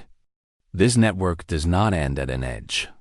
It fades into thinner and thinner threads, like a lace veil dissolving into night. In that lace are clues to the first lights, how strong they were, how many, how they cleared the fog. The pattern is both a map and a memory, a record of how order rose from silence. On planets that have not formed yet, there will be ice caps that store ancient signals. In those layers, light from the first era leaves tiny marks, trapped atoms, rare isotopes, faint histories of radiation. Rocks will also remember.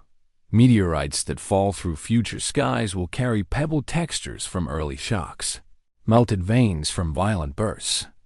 If someone holds one of these stones in their palm, they will be touching a cooled echo of the first dawn. The stone will not speak, but it will whisper.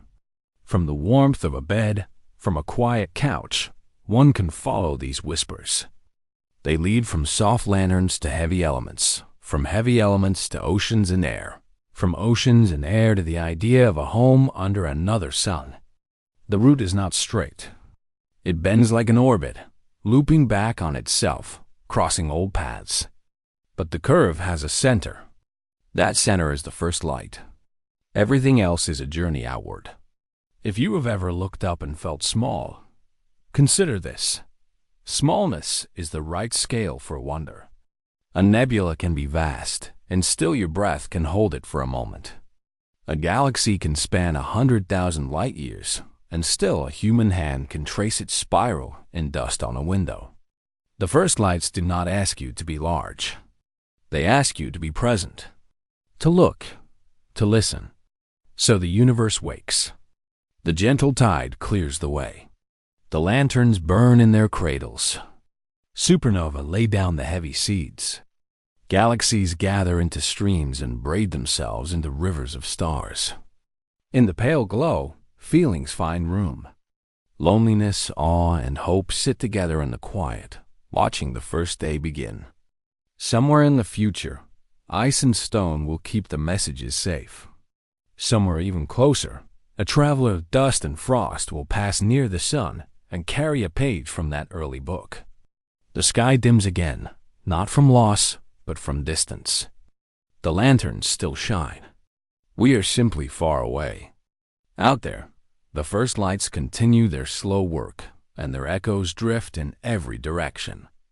If you listen closely, eyes closed, breathing steady, you may hear a soft thread of memory running through the dark, a cosmic whisper that promises there is more to learn. The glow eases, the curtain settles, and the silence deepens. Yet hidden in that silence is something waiting to be understood. A soft glow blooms at the edge of night. Not a sunrise, not a city. A thread of light unfurls across the dark like a brushstroke, quiet and sure. Somewhere far beyond the planets, a small ancient body turns its face toward the sun. It has slept for ages in the cold. Now it drifts inward, a messenger of ice and fire, carrying dust older than any mountain, older than any sea. Comets live in long, lonely orbits. Some circle from the deep, where the sun is a pale coin and heat is a rumor. Their paths are stretched like ellipses pulled thin, and their periods are clocks that tick in centuries. Others, shorter and more familiar, are nudged by the giant planets, sent inward again and again like travelers who know the road by heart. When a comet nears the sun reaching perihelion, its closest point, the quiet ends. Ices begin to whisper into vapor. Dust lifts in a gentle veil. Solar wind brushes that veil into a tail, luminous and soft, always pointing away from the sun like a compass needle made of mist.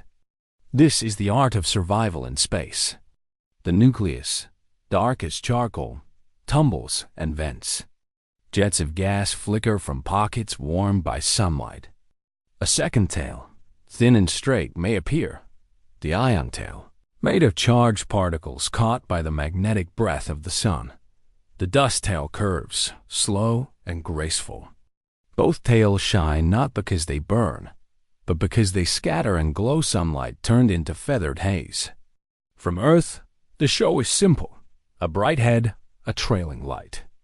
Inside that light, chemistry and memory ride like tiny archives. Asteroids, by contrast, keep to steadier paths. Many are rock, some metal, some piles of rubble held together by a touch of gravity. They tumble, they spin, they sleep in belts and families. Their surfaces record time, craters like pockmarks, regolith like soot. Yet some asteroids are not dry. Some carry clays and hydrated minerals, signs that water once moved in their pores. When fragments break free, by impact, by heat, by the slow pull of tides, they become meteoroids.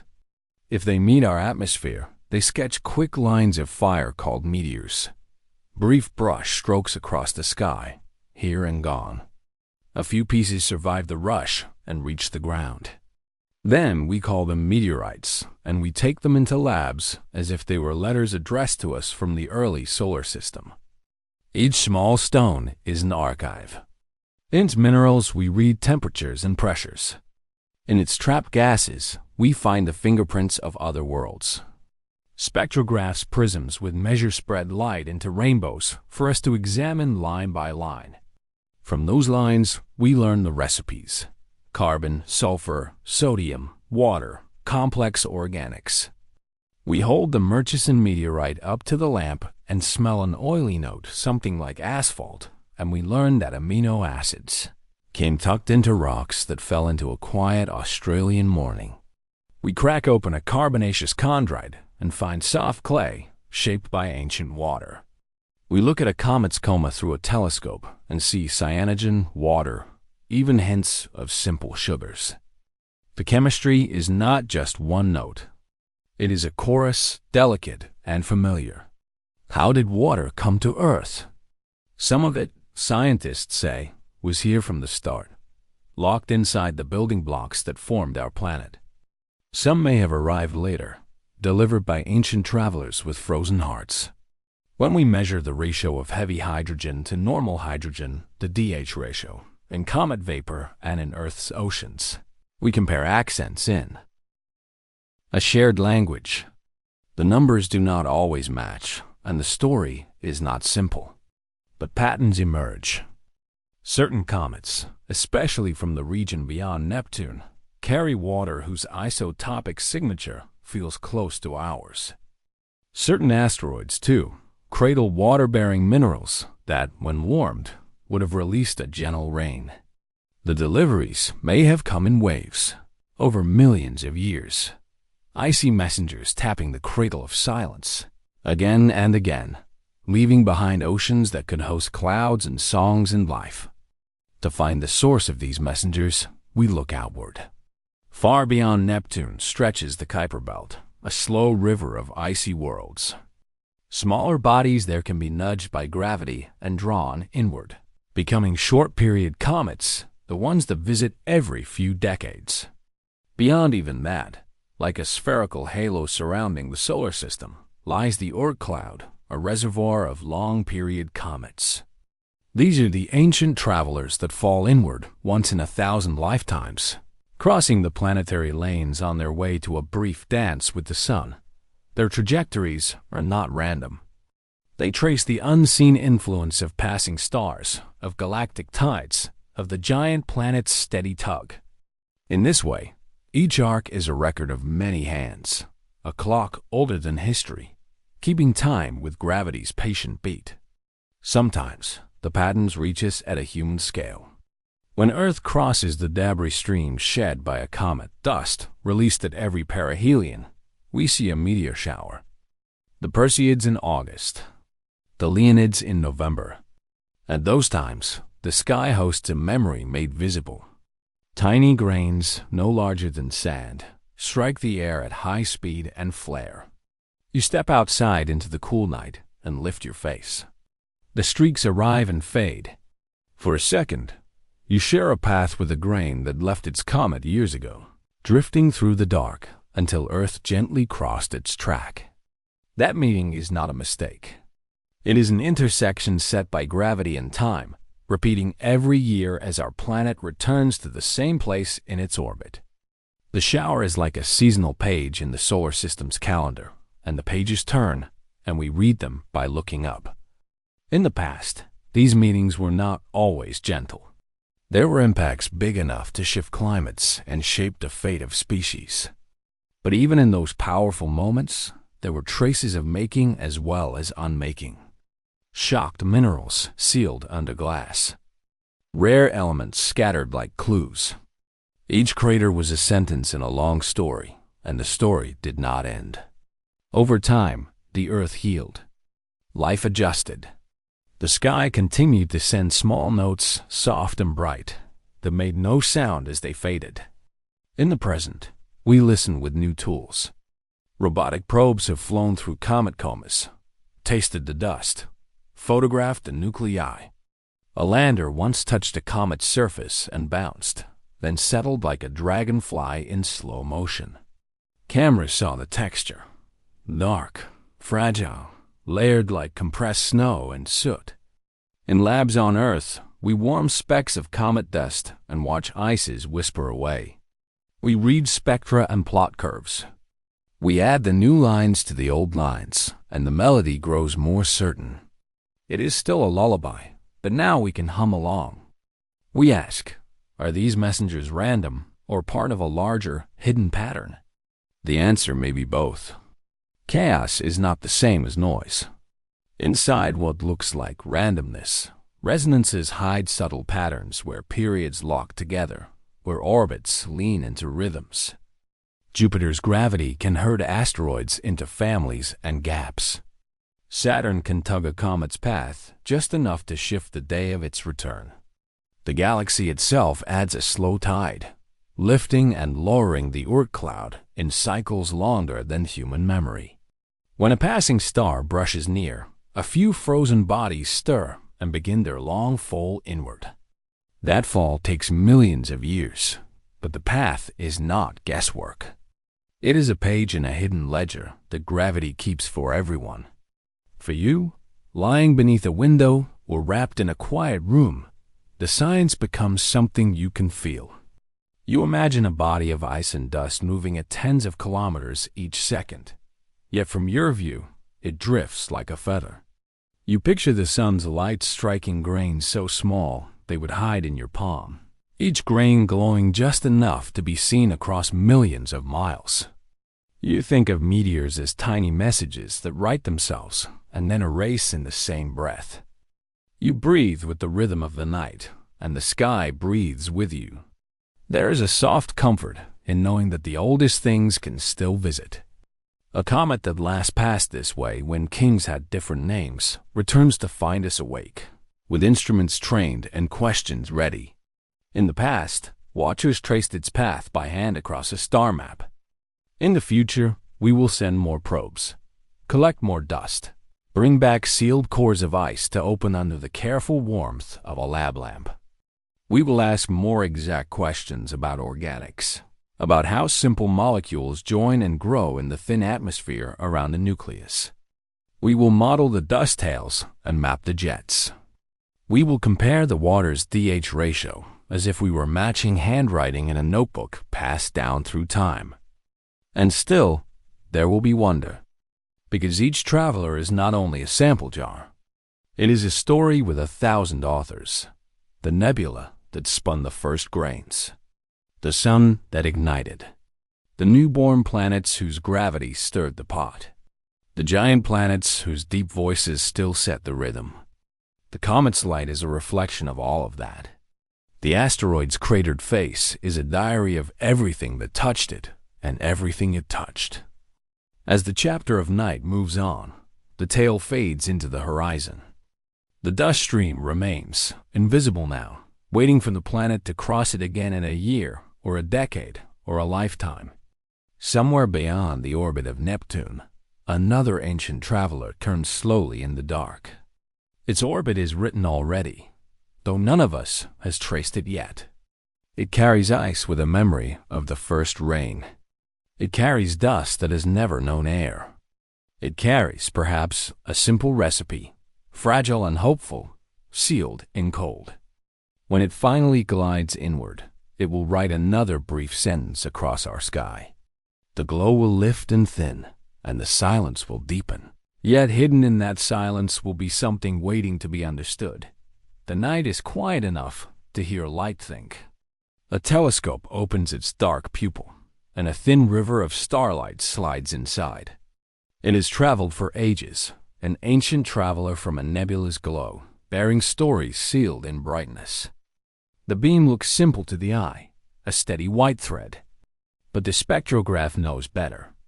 It tilts a prism, or angles a grating of fine lines, and lets the beam fall apart like a secret spoken softly. The white becomes a fan of colors. Within that fan lie darker seams and brighter stitches, tiny marks like patient letters written by atoms. Light becomes language. Scientists once learned to read this language the way sailors read wind on water. When hydrogen speaks, it leaves a set of lines at dependable places, as if tapping out a proper name. Sodium writes in a pair. Oxygen, iron, and calcium each leave their own signatures. Thin interruptions or sharp peaks where light is stolen or returned. In labs on Earth, elements were heated until they glowed, and each produced a barcode-like pattern. Later, when those same patterns appeared in starlight, it felt like finding a familiar voice across a vast plain. Even the gaps had meaning. Where a line went missing or a peak rose higher, the story shifted. Silence, it turned out, could speak. The spectrograph is not a loud instrument. There is no roar, no flash. Inside its quiet body, mirrors bend and steady the light. A slit holds the beam to a narrow, disciplined lane, so every photon arrives in order. The grating lays the beam down into a rainbow, stretching red toward warmth, blue toward chill. On a sensor once glass plates, now digital eyes, the thin letters gather. Their spacing and sharpness carry details: motion, heat, pressure, and the presence of elements born in stellar hearts. The whole device is a calm translator, turning the wildness of space into a readable script. Motion shows itself first. When at the star moves away, its lines slide toward red, like breath drifting into evening. When it comes closer, the lines sway toward blue, like morning arriving a little early. This Doppler shift is a gentle wobble, a small leaning of the lines to one side or the other. Long ago, astronomers noticed the wobble and guessed there were unseen hands tugging on stars. Those hands were planets circling quietly. The spectrograph could not see the planets themselves. It saw the wobble they caused, and from that wobble came mass, distance, and rhythm. Whole families of worlds appeared, outlined by gravitational tug, discovered in the careful cadence of shifted lines. Heat steps forward next. A hot star spreads strong light in blue and violet. A cooler star leans to red and orange. But the shape of the curve between them, the slow rise and fall of brightness across color, tells more. How deep the star's layers mix, how wide its atmosphere swells, how storms might churn inside it. Pressure presses on lines, making them fatter or thinner. Magnetism splits them. It is like watching handwriting under weather, windblown, rain-swollen, or traced in calm air. Each change is a clue. Then comes the dream that carries many of us to the dome at night. Worlds beyond the solar system. Exoplanets with skies of their own. The technique here is simple on paper, but delicate in practice. When a planet passes in front of its star during transit, a tiny dip in light announces its silhouette. The star dims by a fraction, a drift of shadow across a soft glow. But if the telescope also feeds that light into a spectrograph, a second layer of story appears. Some colors are dimmed a touch more than others. Why? Because the planet's thin atmosphere lets certain colors through and holds others back. Molecules in the air absorb specific lines, drawing out new gaps in the rainbow. From those gaps, an outline of the sky emerges. Water vapor leaves marks at known places. Methane writes another set. Sodium and potassium, haze and cloud, each makes a small adjustment in the shape of the spectrum. It is not a photograph, but a fingerprint. Over many transits, the pattern becomes clearer.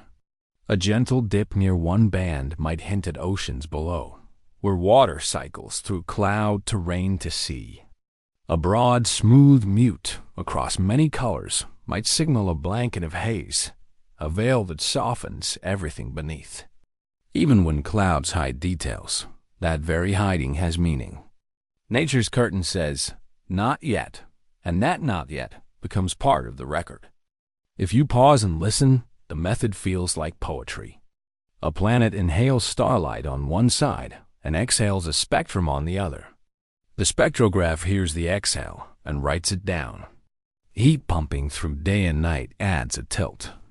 Winds at the terminator, the line between day and night shift lines a little blue here, a little red there, as air streams east and west. In the data, winds are no longer invisible. They are small slants in tiny letters. They are motion set to a silent score. From nebula to prism, the journey of photons can be traced like a bedtime story. Think of a dust-rich cradle where new stars flare awake. Young suns blaze and carve cavities in gas.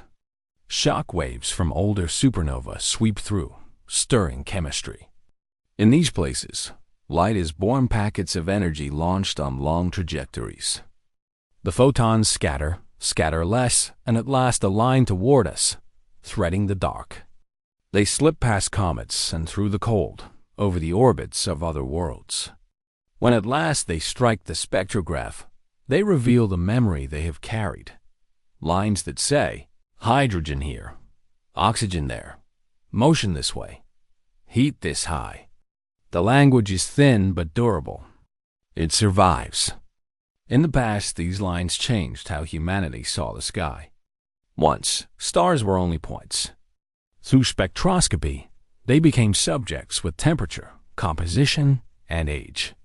The discovery that stars share elements with Earth felt like a hinge moment. The same iron that builds blood, the same calcium in bone, the same carbon chains found in stellar spectra showed that we are not visitors in a strange land. We are made from the same warehouse of parts.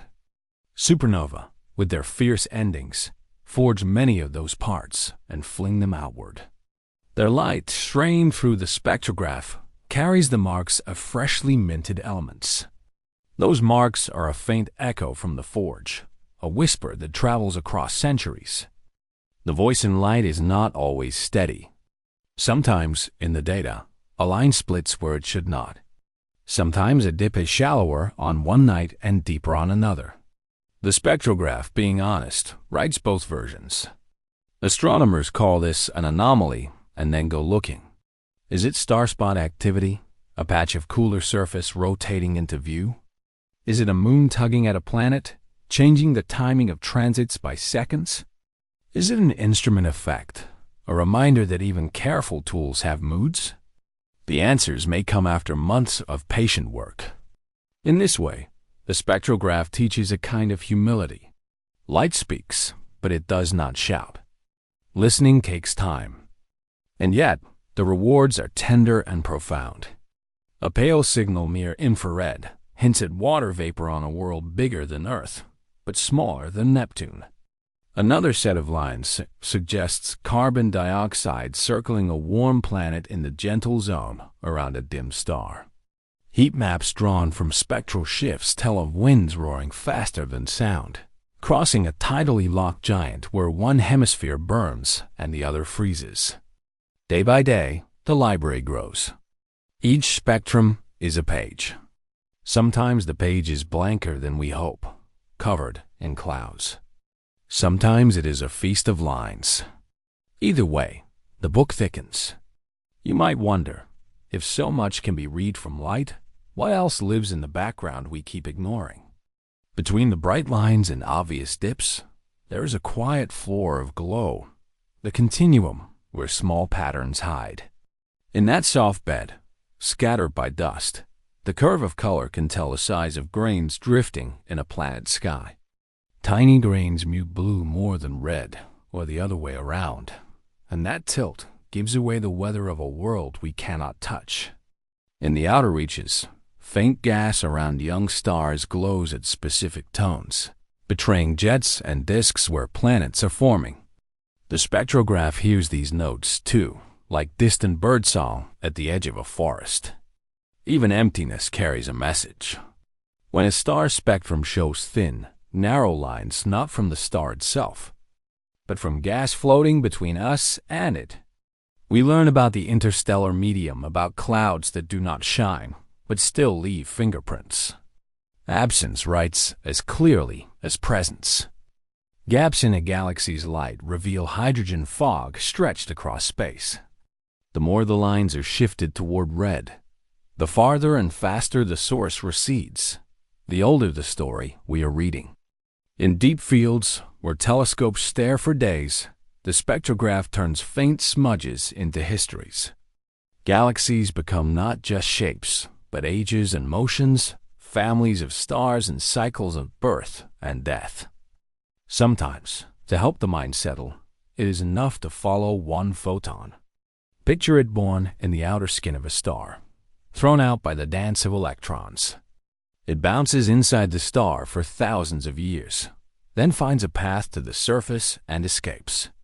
In open space, it travels straight, unbothered. It crosses the orbit of a comet. It skims a planet's atmosphere and loses a bit of itself to a molecule there, an absorption that writes a tiny letter. Then it flies on to us, to a mirror that is cold and sure, to a slit that is patient, to a grating that unfolds it like a paper fan. On the sensor, it joins others to make a line. That line is measured by careful hands, compared to a catalog made in quiet labs. From that comparison, a number falls out. From that number, a story. This calm process has a rhythm that suits the night. Observers speak softly. Laptops hum and domes creak as they rotate. On a screen, a spectrum crawls from left to right, the rainbow stretched into fine bands. Someone marks a line. Someone checks a clock, because timing matters. A transit lasts hours. Clouds may arrive. The atmosphere of Earth itself has lines telluric features that must be subtracted. The work is fragile and precise, but it invites a kind of peace. Each small victory, each clean line, is a star's thought captured. The wonder reaches beyond technique. It taps something human, the wish to know what is out there and whether out there has cousins of here. A spectrum revealing water does not prove an ocean. It does not promise life. But it says a condition is possible, the way a key suggests a door. Hope flows in quiet channels through such evidence. It does not rush. It gathers. In the years ahead, larger telescopes and sharper spectrographs will listen with greater care. They will collect more photons from fainter worlds, tease out the breath of smaller atmospheres, and look for patterns that cannot be faked by rocks or storms alone. They will check for imbalances, oxygen standing too proud without a volcanic partner, methane leading beyond what geology can feed. They will watch seasons shift on faraway planets, the way leaves change tone across a spectrum. The future holds patience shaped into power. For now, the spectrograph whispers, and we lean closer. We learn that light is a messenger and a map. We learn that the universe writes in lines and gaps, in shifts and wobbles, in the thin grammar of color. We learn that listening to this language opens doors, to hidden worlds, to ancient fires, to the slow weather of starlight. The telescope closes its eye. The night wraps back around the dome. On the screen, the rainbow fades, but the marks remain small, careful, true. The instrument goes still, and the silence deepens. Yet hidden in that silence is something waiting to be understood. A soft glow hangs over the dark like breath over winter glass. Far away, a cluster of galaxies rises from the black, a citadel of light under a gentle veil. The camera drifts closer. Starlight trembles, stretched thin, then curved into arcs. What should be straight is now bent. Gravity is the hand. Space is the fabric. The cluster presses its weight into that fabric, and the light of distant galaxies slides around the dip like beads along a bowl. This is gravitational lensing, not a math proof but a scene. Light takes the long road. A single source becomes two or three or a pale ring. Telescopes record these crowns of light. Spectrographs read their redshift and whisper distance and time. By tracing the arcs, astronomers weighed clusters without touching them, as you weigh a ship by its wake. Inside the citadel, orbits turn like beads in a hurry. Galaxies pass in slow ballet, each an island with its own seas, comets, and dust. In the crowded core, tides tug at spiral arms. Star nurseries wrinkle like pulled wool. Some galaxies shed long tidal tails. Others merge, their cores meeting, stars mixing as though two cities opened every gate at once. Yet the cluster holds together. What keeps it whole is not just what we see. Dark matter quiet, cold, and hidden builds the frame. It does not glow or scatter starlight, but it shapes orbits, sets the pace, and anchors the citadel. The lensing pattern says it is there. The curves tell a story that nothing else can explain. Clusters rest at the knots of the cosmic web. Great filaments run between them, thin roads of gas, dust, and dark matter. Along those roads, galaxies travel like ancient travelers crossing a desert at night. Between the roads lie vast voids, regions so empty they feel like a pause in a song. The web is not a cage. It is the memory of how matter cooled and clumped after the first light. We glide along a filament that stretches for tens of millions of light years, a gentle river where gravity runs quiet but steady. Small halos flicker dwarf galaxies and satellite swarms. Spectrographs again read the starlight, telling us the mix of elements, the ages of stars, the scar of supernova that salted the clouds with iron and oxygen. From far away, the web looks uniform, a brush stroke across the sky. Up close, it is full of knots and twists. Here, 4 filaments braid around a cluster core. Their agave shows a thinness, a place that refuses to smooth out. Is it a trick of light or a messenger from something we do not yet know? The mind leans forward, but the body stays at rest. Astronomers chase such seams. They compared images years apart and measured the slight drift of arcs. They modeled dark matter with careful codes, then tested the models against the curves the telescopes found. Sometimes the fit was perfect. Other times a wrinkle stayed. Wrinkles are not failures. They are harbingers. They mark where to look better or where to ask again what gravity should do. In the richest cores, the orbits grow complex. Think of traffic at dusk, headlights tracing many paths around a central square. The galaxies are the headlights. The square is the gravitational well. There are no stop signs, only mass and motion. Encounters are rare on human time, but over millions of years, each pass leaves a mark. Gas is stripped. Cores flare. New stars spark in compressed clouds, then fade. The quiet architecture of dark matter holds all this without complaint. Simulations show halos within halos, substructure like a forest under a larger forest. Some subhalos host dwarf galaxies. Some are nearly empty, invisible caves that still bend passing light. Theorists debate the warmth of this matter, its mass, its interactions. Observers stack signals and tease out shapes from noise. Progress is slow. The night is patient. We leave the knot and enter a wide void. The change is instant. Objects fall away until only a few pale lights remain. It is not truly empty, but close enough to feel like a deep breath. Here a photon can travel far before it meets a thing that makes it change its mind. The camera slows, and thought slows with it. In this quiet, a faint hum seems to linger. The universe keeps time as it expands. Far things drift apart, but nearby gravity holds fast. Orbits swing, comets fall, gas flows like low wind through tall grass, the same law is written in different fonts. We turn toward a younger cluster gathering at a filament's end. The arcs are weaker, like thin handwriting. A small elliptical glows at the center, wearing a halo of hot gas. Around it, satellites buzz like bees.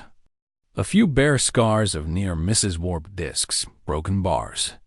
In X-ray light, the gas shows eddies and waves, signs of past impacts. We read not just images, but motions. Weak lensing traces average distortion over wide fields, a gentle fingerprint of mass. Strong lensing tells stories at the core, where arcs are sharpest. Together they sketch the skeleton, the bones of the universe. The pattern fits the tale of dark matter. Mostly. But there are seams, unexplained twists that keep the door a little open.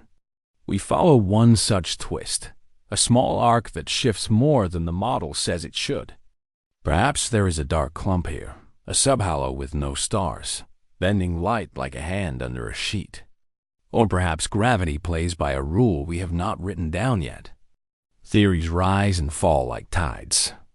Data comes like steady rain. Patience is the umbrella. Hope is the warm coat. Past the cluster, the filament thins. The camera pauses where the glow fades into the larger dark. There is comfort in pattern even when it is not perfect. The universe rarely chooses simple. It chooses texture, a braided road here, a drifting shadow there, a void that feels like a dream of quiet. In this texture, wonder wakes. Beyond many of these luminous islands lie quiet engines. At the centers of galaxies, in cores both calm and wild, sit massive objects that drink light and time. Signs of them are here already. Jets in radio maps, hot rings of gas spinning like potter's clay, stars whipping around an invisible point with clockwork grace. We can feel their pull even before we see their faces fully. The cluster dims to a haze behind us. Ahead, a single galaxy swells into view. Its heart is bright, but not with starlight alone. There is a deeper glow, a patient heat, a sign of a well where even photons must think twice before leaving. We approach not with fear, but with quiet respect, the way one approaches a mountain at dusk. Light still bends. Orbits still turn. The web still holds. But here, in the inner rooms, gravity writes in thicker ink. Gas folds into a disk. Stars circle like lanterns around a silent square. Space curves more sharply, as if the fabric has been pressed by a hidden thumb. The air of thought grows still. Eyes adjust to a darker kind of shine. We rest at the threshold, listening to that hum. It is gravity at its most concentrated, the low music of a well without a bottom. Around us, the islands in the endless night keep their distance, respectful and small. In the calm, a simple question rises like mist. What is the shape of the darkness that lives at the heart of light? The glow fades, but in its fading it carries a quiet promise that more remains to be known. At the heart of many galaxies, where the spiral arms fold like a great sleeping flower, a black hole waits. It is dark, patient, and heavy beyond easy numbers. Around it, a soft glow forms, an accretion disk, thin as a blade of light, warm as a forge. The glow turns, and the turning whispers of gravity. The camera of the mind drifts closer. Dust and gas slide inward. Starlight bends, like reeds in a river. Nothing here rushes for you. The pace is slow, careful, cinematic. It is a fortress of night with a silver moat. Listen, the disk hums. It is not a sound, but a pattern, a dance of particles drawn by the deepest well in space. Friction inside the disk heats the gas. It shines in X-rays and in a hard blue glare. Out of this whirl, thin jets rise from the poles, straight as spears. They lance through the dark halo, and for tens of thousands of light years they keep going, drawing faint lines across the cosmic sea. These jets are narrow yet strong. They carry energy far from the center. They can warm clouds, stun starburst, or, at times, spark it. The engine is quiet only in name. Its work echoes across a galaxy. Orbit by orbit, matter loses height and heat. It slips inward on a slow spiral, a gentle veil creeping toward the edge. The last safe track outside the event horizon is a tight ring, the innermost. Stable orbit, where time itself seems to lean and drag. Here, clock slow. A second near the rim holds more than a second far away. If you could wait here, your face turned to the disk, a day in your life might stretch while years pass beyond. The light that escapes makes a halo, a broken circle, carved by the paths of photons that tried to flee and almost did. They loop once, twice again, before slipping away to tell their story. The story is simple. Gravity keeps its promises. The black hole does not swallow everything at once. It chooses by patience. Some gas joins the disk. Some is kicked back by magnetic fields and winds. Some is carried up the jets like seeds on a storm. In this slow trade, the galaxy changes. Cold gas that would have made new stars can heat and thin. Whole neighborhoods of space can turn still. This is feedback power from the center that shapes the outskirts. A galaxy with a feasting black hole glows as an active nucleus. Bright core, hot heart, loud signature in the spectrograph. When the engine rests, the galaxy breathes and stars can grow again. This push and pull is not chaos. It is a regulator, a rhythm, a long, deep tide. Look wider. There are two families in this story.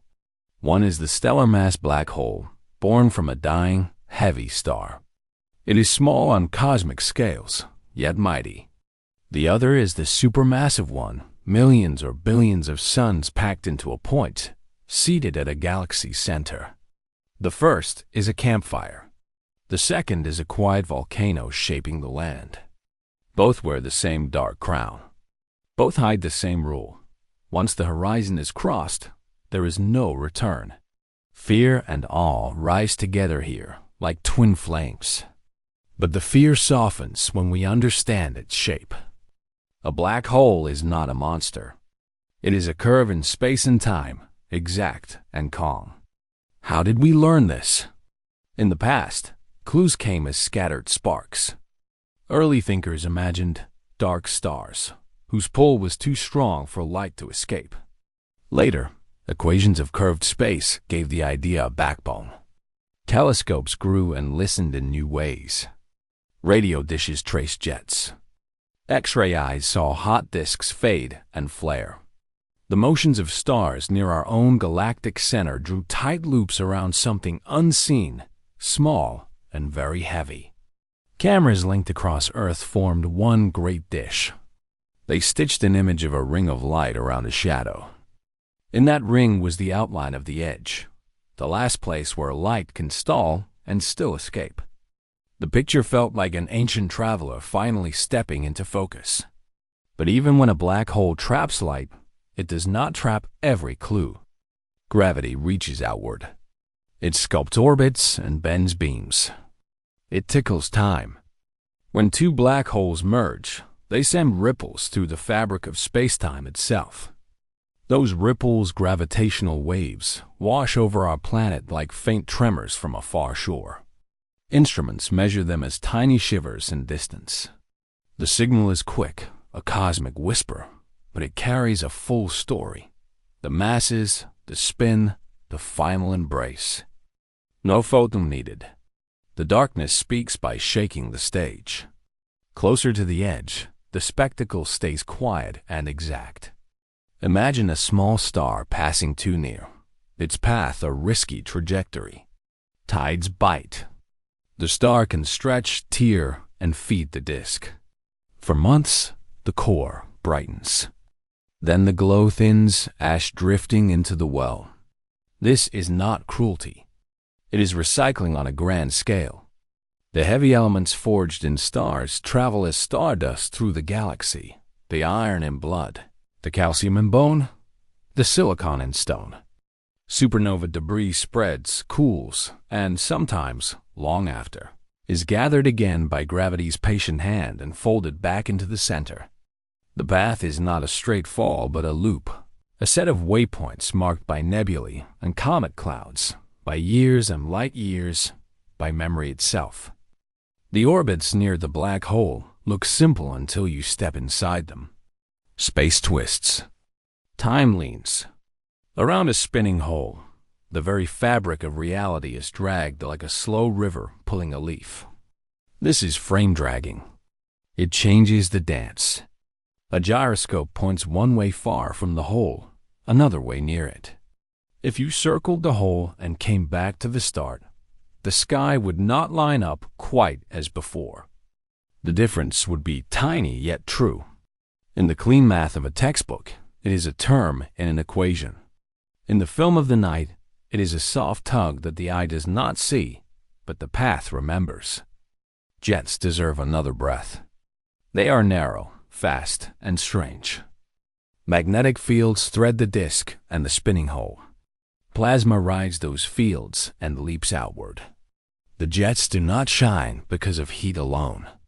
They shine because charged particles spiral and shout in radio and X-ray voices. At their tips, where they strike clouds, they carve lobes like lanterns on either side of the galaxy's core. Some jets move with speeds close to light. To us, their knots can seem to fly faster than light itself. It is only a trick of perspective, but the trick delights even after the math explains it. The lesson remains. What we see depends on where we stand. Galaxies live by balance. They grow from gas that cools and falls in. They age by using that gas in stars. If too much gas cools too fast, a galaxy would make stars in a rush and then dim. If too much energy keeps the gas hot, the night would be quiet for too long. The black hole's engine helps hold the middle line. When the core wakes and feeds, it sends warmth outward and slows the rush. When it dozes, clouds can settle and new suns can light. This long feedback is not a plan, yet it works like one. It is the breath of a city pulse that keeps the lights from burning out or going dark. Zoom out again. Across billions of light years, we see quasars, galaxies with feasting cores, lit like beacons. Their light started the trip when our world was still young. Their spectra carry marks of the gas they heated, the wind they blew, the dust they pushed. Each one is a message in transit, each jet a pointer.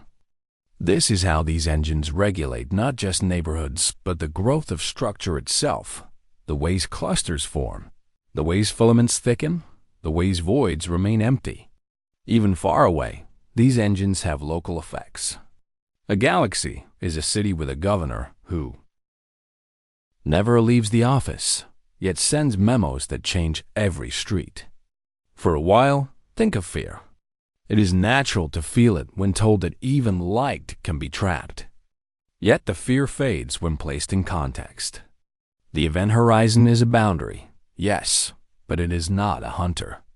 The black hole does not roam. We are far, our sun is steady, our spiral arm moves on. What remains after fear is awe, a respect for rules written into the stage of the universe.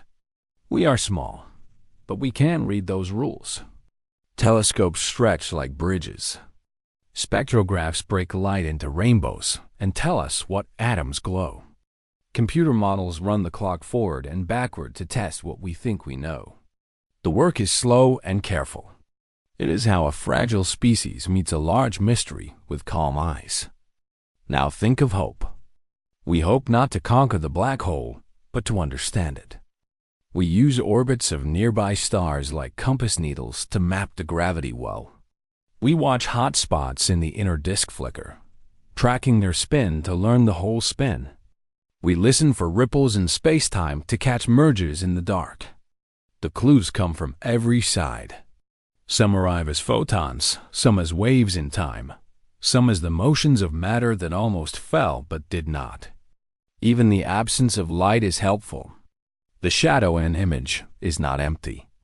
It is a measurement. And one of the ashes of stars, the iron snow of supernova. In time, some of that ash drifts to the center.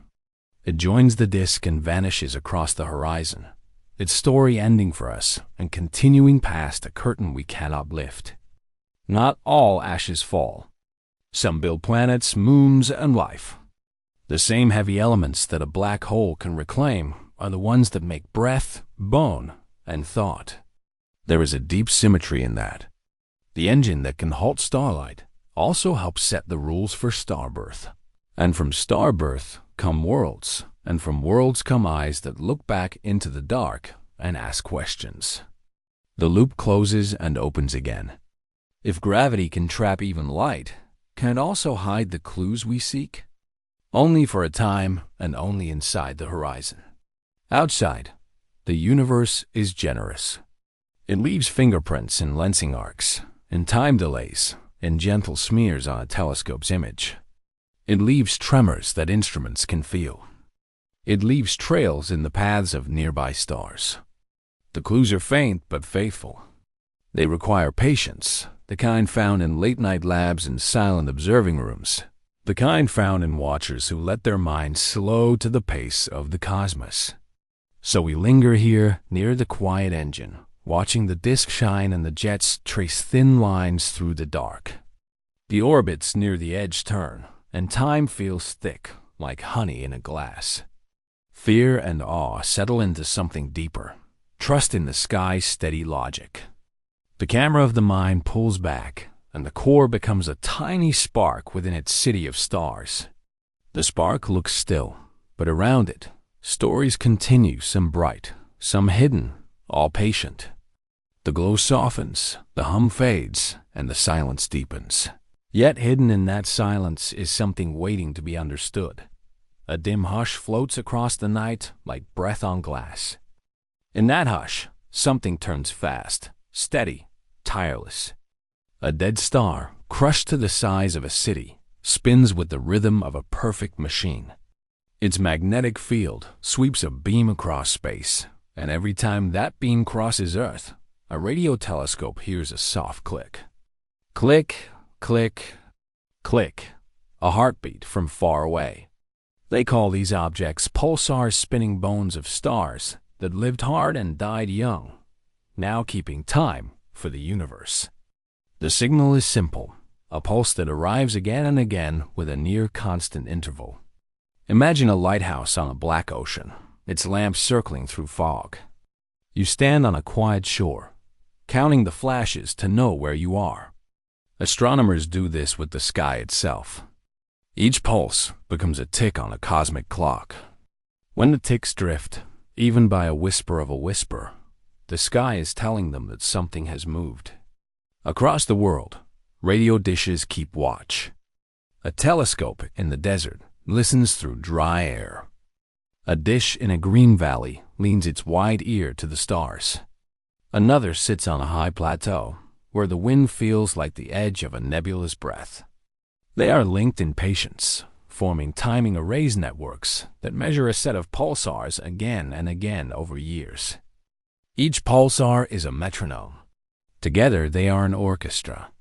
And in that music, the researchers listen for a bass note too low to hear, the slow bending of space-time as distant giants move. The pulses cut through interstellar space, passing through drifting clouds of plasma. The clouds delay the signal a little, the way a gentle veil softens starlight. Astronomers correct for this with math and memory. They use the spectrum of the signal, split by the spectrograph like a rainbow undone, to measure the delay at different radio colors. They watch the Earth's orbit, the telescope's location, even the tiny wobble of our planet's axis. A small error looks like an anomaly. A small correction restores a clear beat. Night after night, the data grows. The clocks keep ticking. Long ago, the first pulsar surprised the world. A simple radio antenna, built like a long fence, picked up a regular pulse at a period that felt almost artificial. People wondered, is this a messenger? A code? It wasn't. It was nature being precise, more precise than any machine made at the time. Later, astronomers found pulsars in pairs, locked in orbit. They watched the orbit shrink with time, a sign that energy was being carried away by gravitational waves. That discovery did not just tell a story. It tested gravity itself, showing that space-time ripples are real.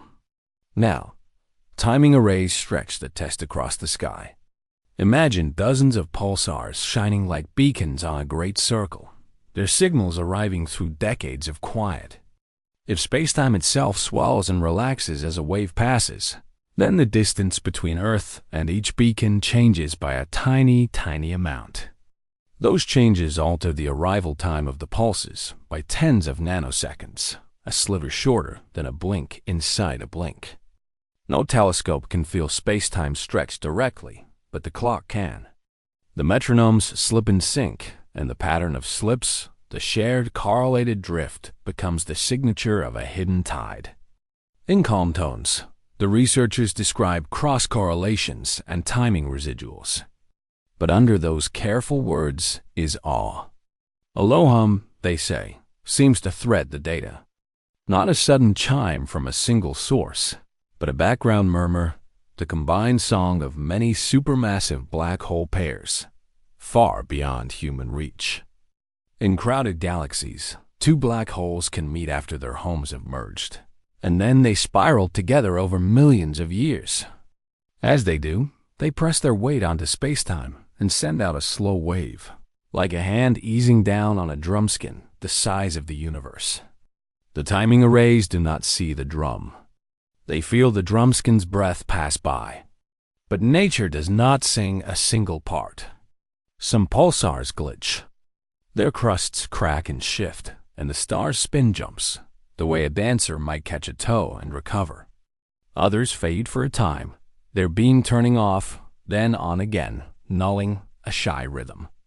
A few change modes, switching the shape of their pulse, like a lighthouse of swapping lenses. Astronomers log these as anomalies, but they are not errors. They are personality. The spinning bones creak a little. The song grows richer. Every anomaly begs a question. Is there something orbiting a pulsar and asteroid belt, a small planet pulling on it with a regular tug? Once, planets were found around a pulsar, tiny worlds carved by catastrophe, circling what remained of their star. Elsewhere, a long-term drift in timing hinted at a companion too dim to see, a hidden traveler on a slow trajectory. Sometimes, the delay in pulses tells of moving gas between us and the source, like a cloud wandering into the line of sight, a drifting shadow. Each clue becomes a note in a field log, a memory added to the map of the unseen. In the control rooms, the pace stays slow. Screens glow with soft plots. Numbers align in columns like soldiers at ease. A scientist rubs their eyes, then smiles at a residual that shrinks after a better correction. Another charts the difference between expected and observed arrival times. They speak in quiet voices about noise models, about how the Earth's own orbit must be accounted for with care, about how leap seconds once nudged the clock.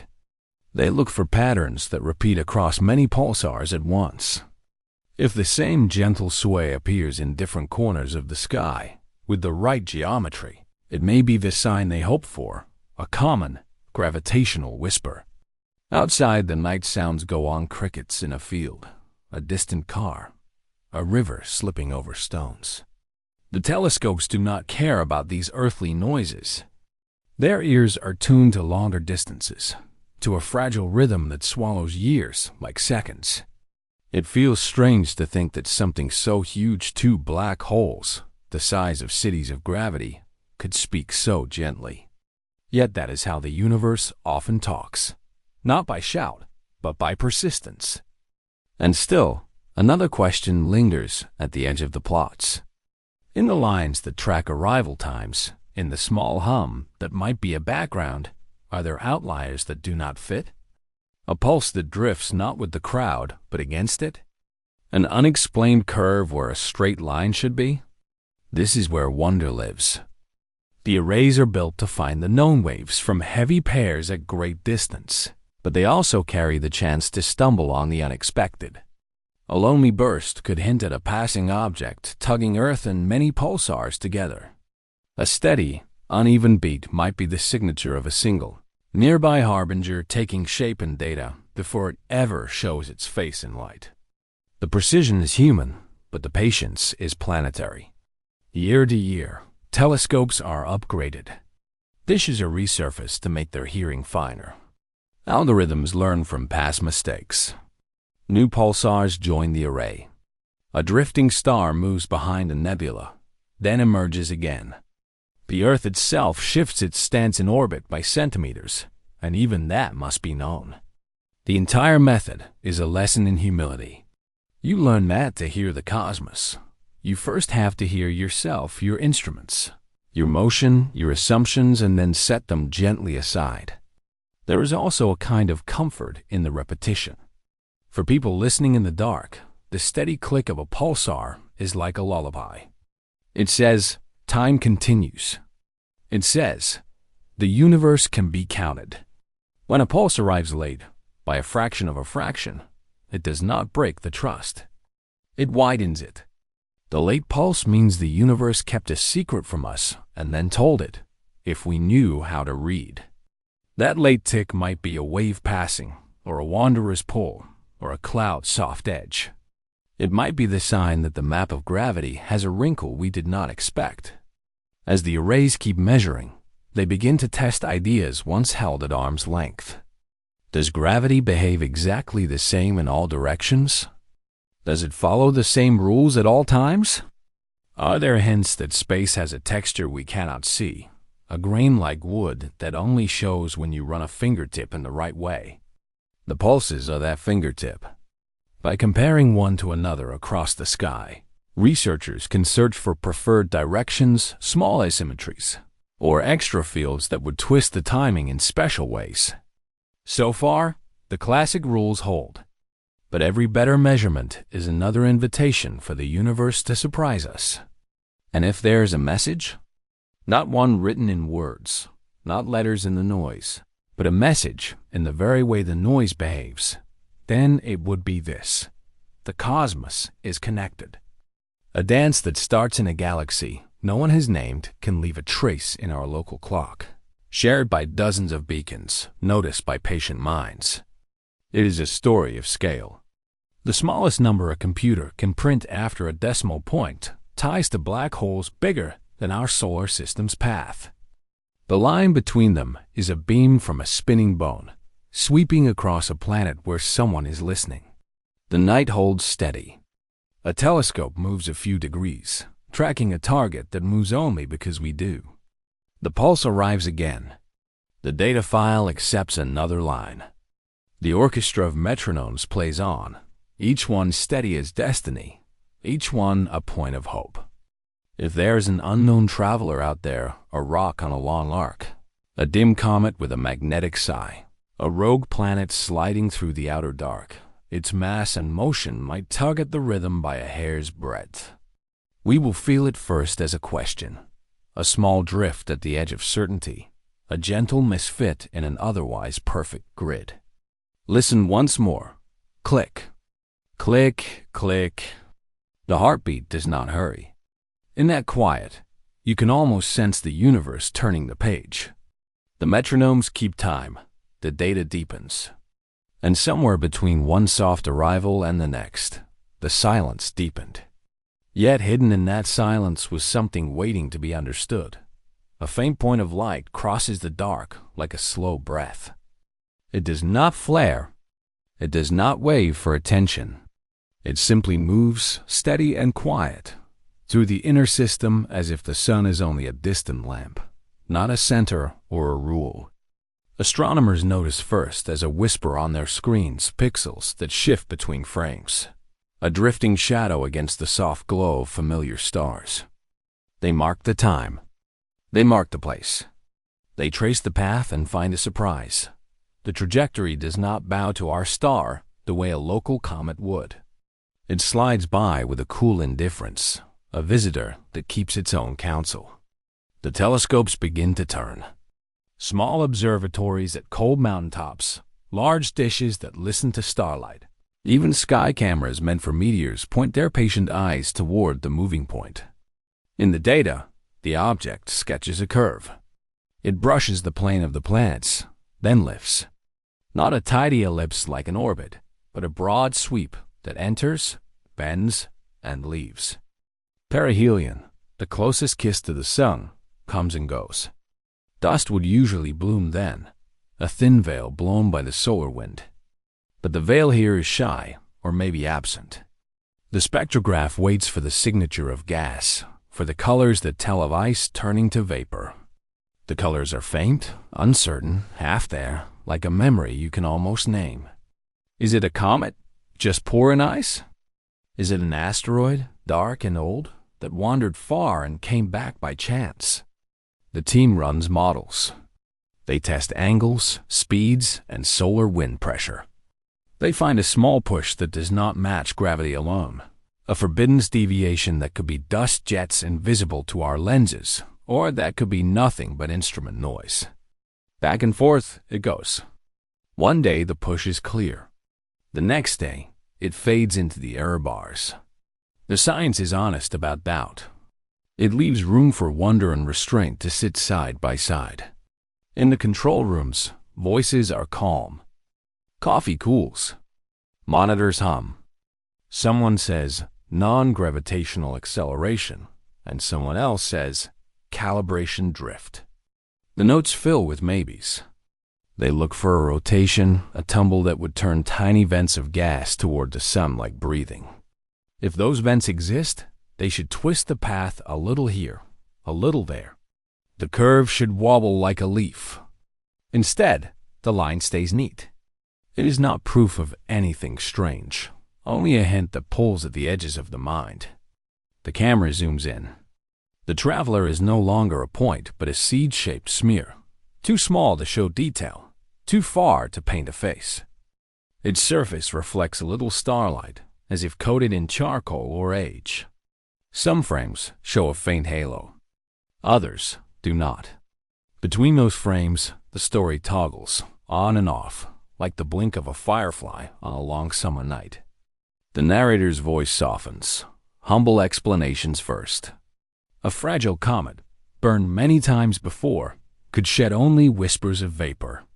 A dry asteroid could heat and creak, and the release of trapped gases could nudge it.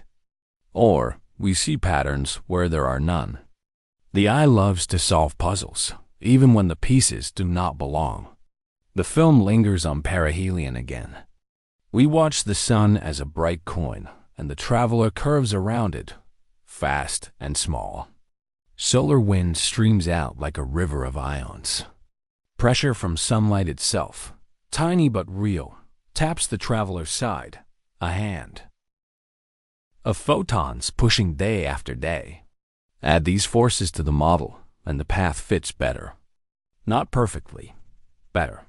The curve tightens until doubt no longer looks like a hole, just a door half open. It is enough to keep the mind awake but not afraid. News spreads. Headlines ask big questions in small words. Some people call the traveler a messenger, a harbinger, an omen of hidden things. Others roll their eyes.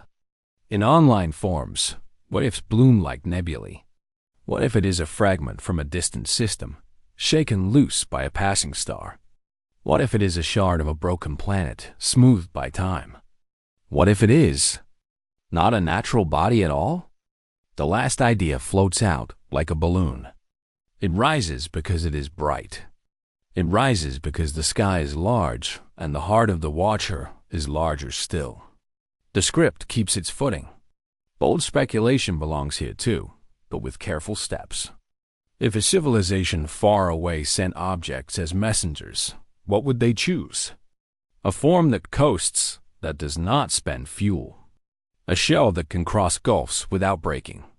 A surface that hides until it needs to speak. Yet the truth, sober and kind, is that nature already makes such things. Ice and rock can mimic purpose. A simple comet can look like design from a single angle. The narrator lets the idea breathe, then brings it back to the ground. Extraordinary claims ask for extraordinary proof, and tonight we collect only quiet light. Scientists reach for more data. Radio arrays listen for signals, but hear only the calm hiss of space. No beacon sinks. The traveler turns faint, then fainter. New observatories join in at dawn and dusk, chasing the last photons before the object slips away.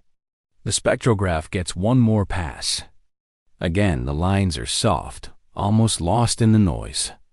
Again, the models allow both paths, one that calls it a dry comet, another that calls it an asteroid with quirks. The mystery holds, not tight, but loosely, like a ribbon on the wind. We pause to feel scale. The inner system is a small room compared to our galaxy. Yet in that room, even a tiny thing can flip the light switch of wonder. Think of the first people who saw comets as swords in the sky, as warnings.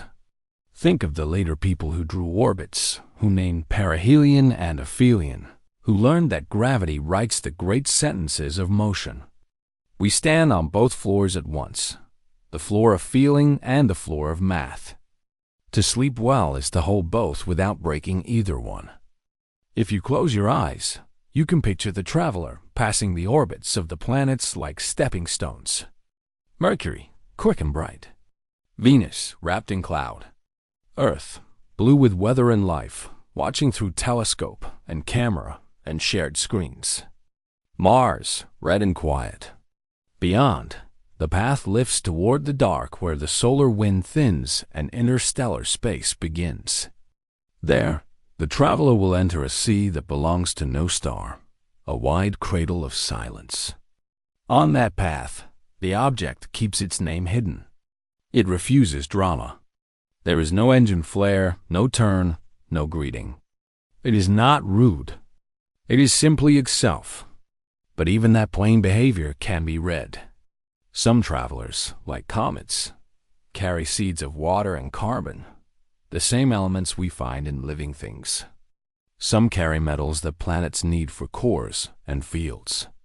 In a very real way, these passers-by are messengers. They bring news from other birthplaces. They tell us which kitchens cook which recipes in the universe. Their surfaces are notes, and our spectrographs are the hands that hold them up to the light. Astronomers write papers in clear voices. The words are careful. Uncertainty, confidence interval, signal to noise, alternative hypothesis. Between those words, a softer story moves. A graduate student new to the project sees the traveler on her screen and feels a private awe. A professor remembers his first comet and smiles. A technician checks a cable and feels the weight of work that makes discovery possible. The quiet labor of many years focuses on this one tiny thing, and for a moment, all the human lines cross curiosity, patience, skill, hope. We widen the lens. In other systems, exoplanets wheel around other suns. Their skies host their own visitors, their own unknown travelers. Some are swallowed by gravity wells and turned into fire. Some skim and go. Some must strike, and when they do, they change the story of a world. Craters on our moon, deserts on Mars, even the tilt of Earth carry that old script. To watch a traveler today is to read a chapter of our own past and our possible futures. The film slows. The object fades into distance, magnitude slipping past reach. Telescopes return to their other tasks, novae to measure, nebulae to map, galaxies to count like trees on a hill. On the whiteboards, the last equations of this visit remain until someone needs the space. In the archive, a folder keeps the lines and dates. Outside, night continues, and the Milky Way leans over the roof like a river of frost. What did it mean? Perhaps it meant only what it was, a small body moving through a field of forces, obeying rules older than any eye. Perhaps it meant more, a subtle nudge to look up, to keep asking, to accept that our corner is open to the whole. The traveler, indifferent to our sun, still lit a lantern in us. Not a warning, a welcome, a reminder that the universe is not closed, that roads lead in and out, that sometimes the smallest sign can be a door. The narrator breathes. The words calm. We gather the humble explanations and set them on one side. We gather the bold ones and set them on the other. Between them stands the true work. Patient watching, careful testing, a gentle mind that allows both awe and doubt. The object is gone now, heading toward lonely miles where the solar wind is a thin sigh and starlight comes in grains. Maybe it will wander for ages. Maybe it will cross into a new system and become someone else's question, someone else's night under a different sky. Back on Earth, you rest. Your window holds a slice of darkness. Somewhere beyond that pane, the traveler coasts, its course long and clean. You think of origins, the first stirrings of light, the first spread of matter, and of patterns that repeat like quiet waves. You think of futures that unfold slow as dawn. The mind softens around these thoughts, as if they were smooth stones warmed by a pocket. In that softness, a thought remains, small and bright. Some travelers are messengers. Not because they speak, but because they ask us to listen. The glow on the horizon dims. The night becomes itself again. In the stillness, the question does not close. It drifts, gentle and timeless, the way a leaf moves on a sleeping lake, barely seen, but undeniably there. The silence deepened, yet hidden in that silence was something waiting to be understood. The film slows. The music thins to a single line like breath on glass. In the dark, a soft glow arrives, older than any comet, older than any orbit. It is the afterlight of the beginning, the first whisper the universe ever made. It spreads like a gentle veil, wrapping the scene in warmth.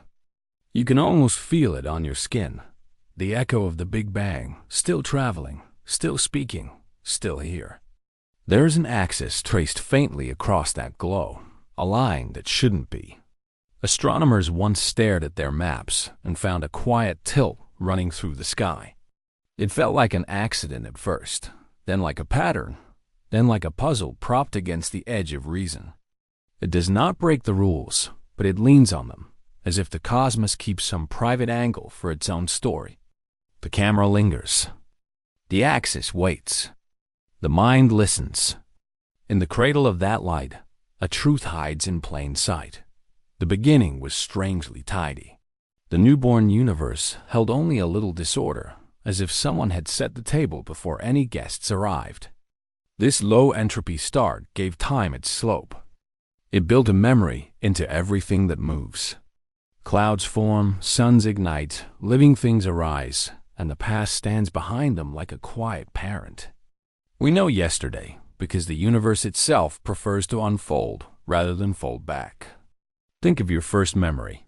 A window, a scent of rain, the way a hallway curved toward morning. The universe writes similar memories into dust and ice.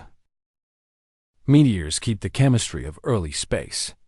Nebulae, bright with newborn stars, carry the color of ancient fires. Rock layers under your feet tell the tale of vanished seas. Our telescopes and spectrographs translate these layers and colors into the simplest sentence. Time flows, and with it, so do we. The film tilts to the future. Galaxies drift like slow ships on dark water. Dark energy presses on the night, and the spaces between islands widen. In a few trillion years, many stars will no longer share a horizon. The great clusters will be stories told in local tongues, names spoken into small skies. The Milky Way's neighbors will slip beyond sight, each galaxy keeping its own quiet harbor of light, each a lantern moving away on a tide without shore. Supernovae continue for a while, vast, brief, and generous. They throw heavy elements into space. Iron for blood, calcium for bone, gold for the rings people will still exchange. Their echoes ring for ages, but even bells stop ringing. In the long arithmetic, the bright sparks thin. Star formation calms. The glow steadies, grows faint, and learns to whisper instead of shout. A universe that once blazed with births becomes a place of elderly suns and patient stones. Black holes wait. They are the keepers of fallen light, the guardians of endings. Yet even they are not forever. In silence too deep for music, they surrender heat, grain by grain. What they took, they return very slowly, very gently, like snow lifting back into the air, one crystal at a time. When the last of them sighs its final warmth, time will feel spacious and still. The night will wear no clock. And yet the camera does not call this despair. It calls it a horizon. On the way to that far horizon, life listens. She listens through radio arcs and laser pulses, through arrays of mirrors stretched like silver lakes under high desert stars. Telescopes stand on mountaintops where the air is spare and the earth spins like a prayer wheel. Signals pass between dishes like small birds in a wide sky. A constellation of listeners forms, one person at a time, scattered across towns and valleys, linked by the same curious gravity. A mother rocks her child and watches a live stream from a space station, the station circling in quiet arcs. A night shift nurse steps onto a balcony and checks the line of Orion above the hospital roof. A driver pulls to the shoulder, turns off the engine, and lets the dome of the world return. Somewhere, a school sets an old refractor on a tripod. Small fingers focus on the moon's rim, finding craters like the fingerprints of time. Wonder travels faster than any messenger. Scientists have spoken of forbidden truths, things we are not ready to know. But perhaps the most forbidden truth is the least dangerous. The universe asks only to be noticed. Its cosmic whisper is not a command. It is an invitation, soft, steady, and patient. We answer when we slow down. We answer by naming what we see and by letting some things remain unnamed, because not every mystery needs a net. Some should drift. Some should arrive when we are quiet. Consider the axis again, that slant in the ancient glow. It could be an accident, a crease in the curtain of data. Or it could be a messenger, a harbinger of some symmetry hiding behind our walls of math. Either way, its presence changes our posture. We lean in. We let our eyes adjust. We accept that the universe may hold simple stories inside complex shapes, like a seed inside a comet's dark shell, like a child's laugh inside a city's noise. We have always lived by patterns. Farmers learned the calendar from stars that kept their appointments. Sailors found their bearing with a point that did not move. Even now, exoplanets leave tiny shadows on their stars, and those shadows become worlds in our minds. Oceans under ice, deserts with thin winds, skies that rise in colors no artist has named. The spectrograph breaks light into voices. Some voices hum with water. Some carry the faint, fragile promise of breath. Memory and dream share a boundary. At that border, we draw maps. We map where starlight came from and where it goes. We map what it does to our own hearts. The arrow of time points forward, but the mind circles back to the first campfires, to first questions, to the first person who looked up and felt the ground slip a little, as if gravity had made room for awe. We carry that feeling like a small lamp in a wide hallway. The film changes scale. A speck of dust floats in a sunbeam. An entire galaxy turns like a slow coin in water. A comet drags a pale braid and bends its trajectory around a winter sun. Ice cracks, vapor sinks, and the nucleus, so ordinary, so old, becomes an ancient traveler again. You see that the universe repeats without repeating. It loves rhythm, but it leaves enough space for surprise. Even silence has texture if you listen long enough. One of the end. The word is heavy, but the vision is gentle. In far futures, matter thins like mist. Heat spreads even, like a blanket that remembers every touch. There is no grand curtain drop. There is a long pause of patience beyond stories.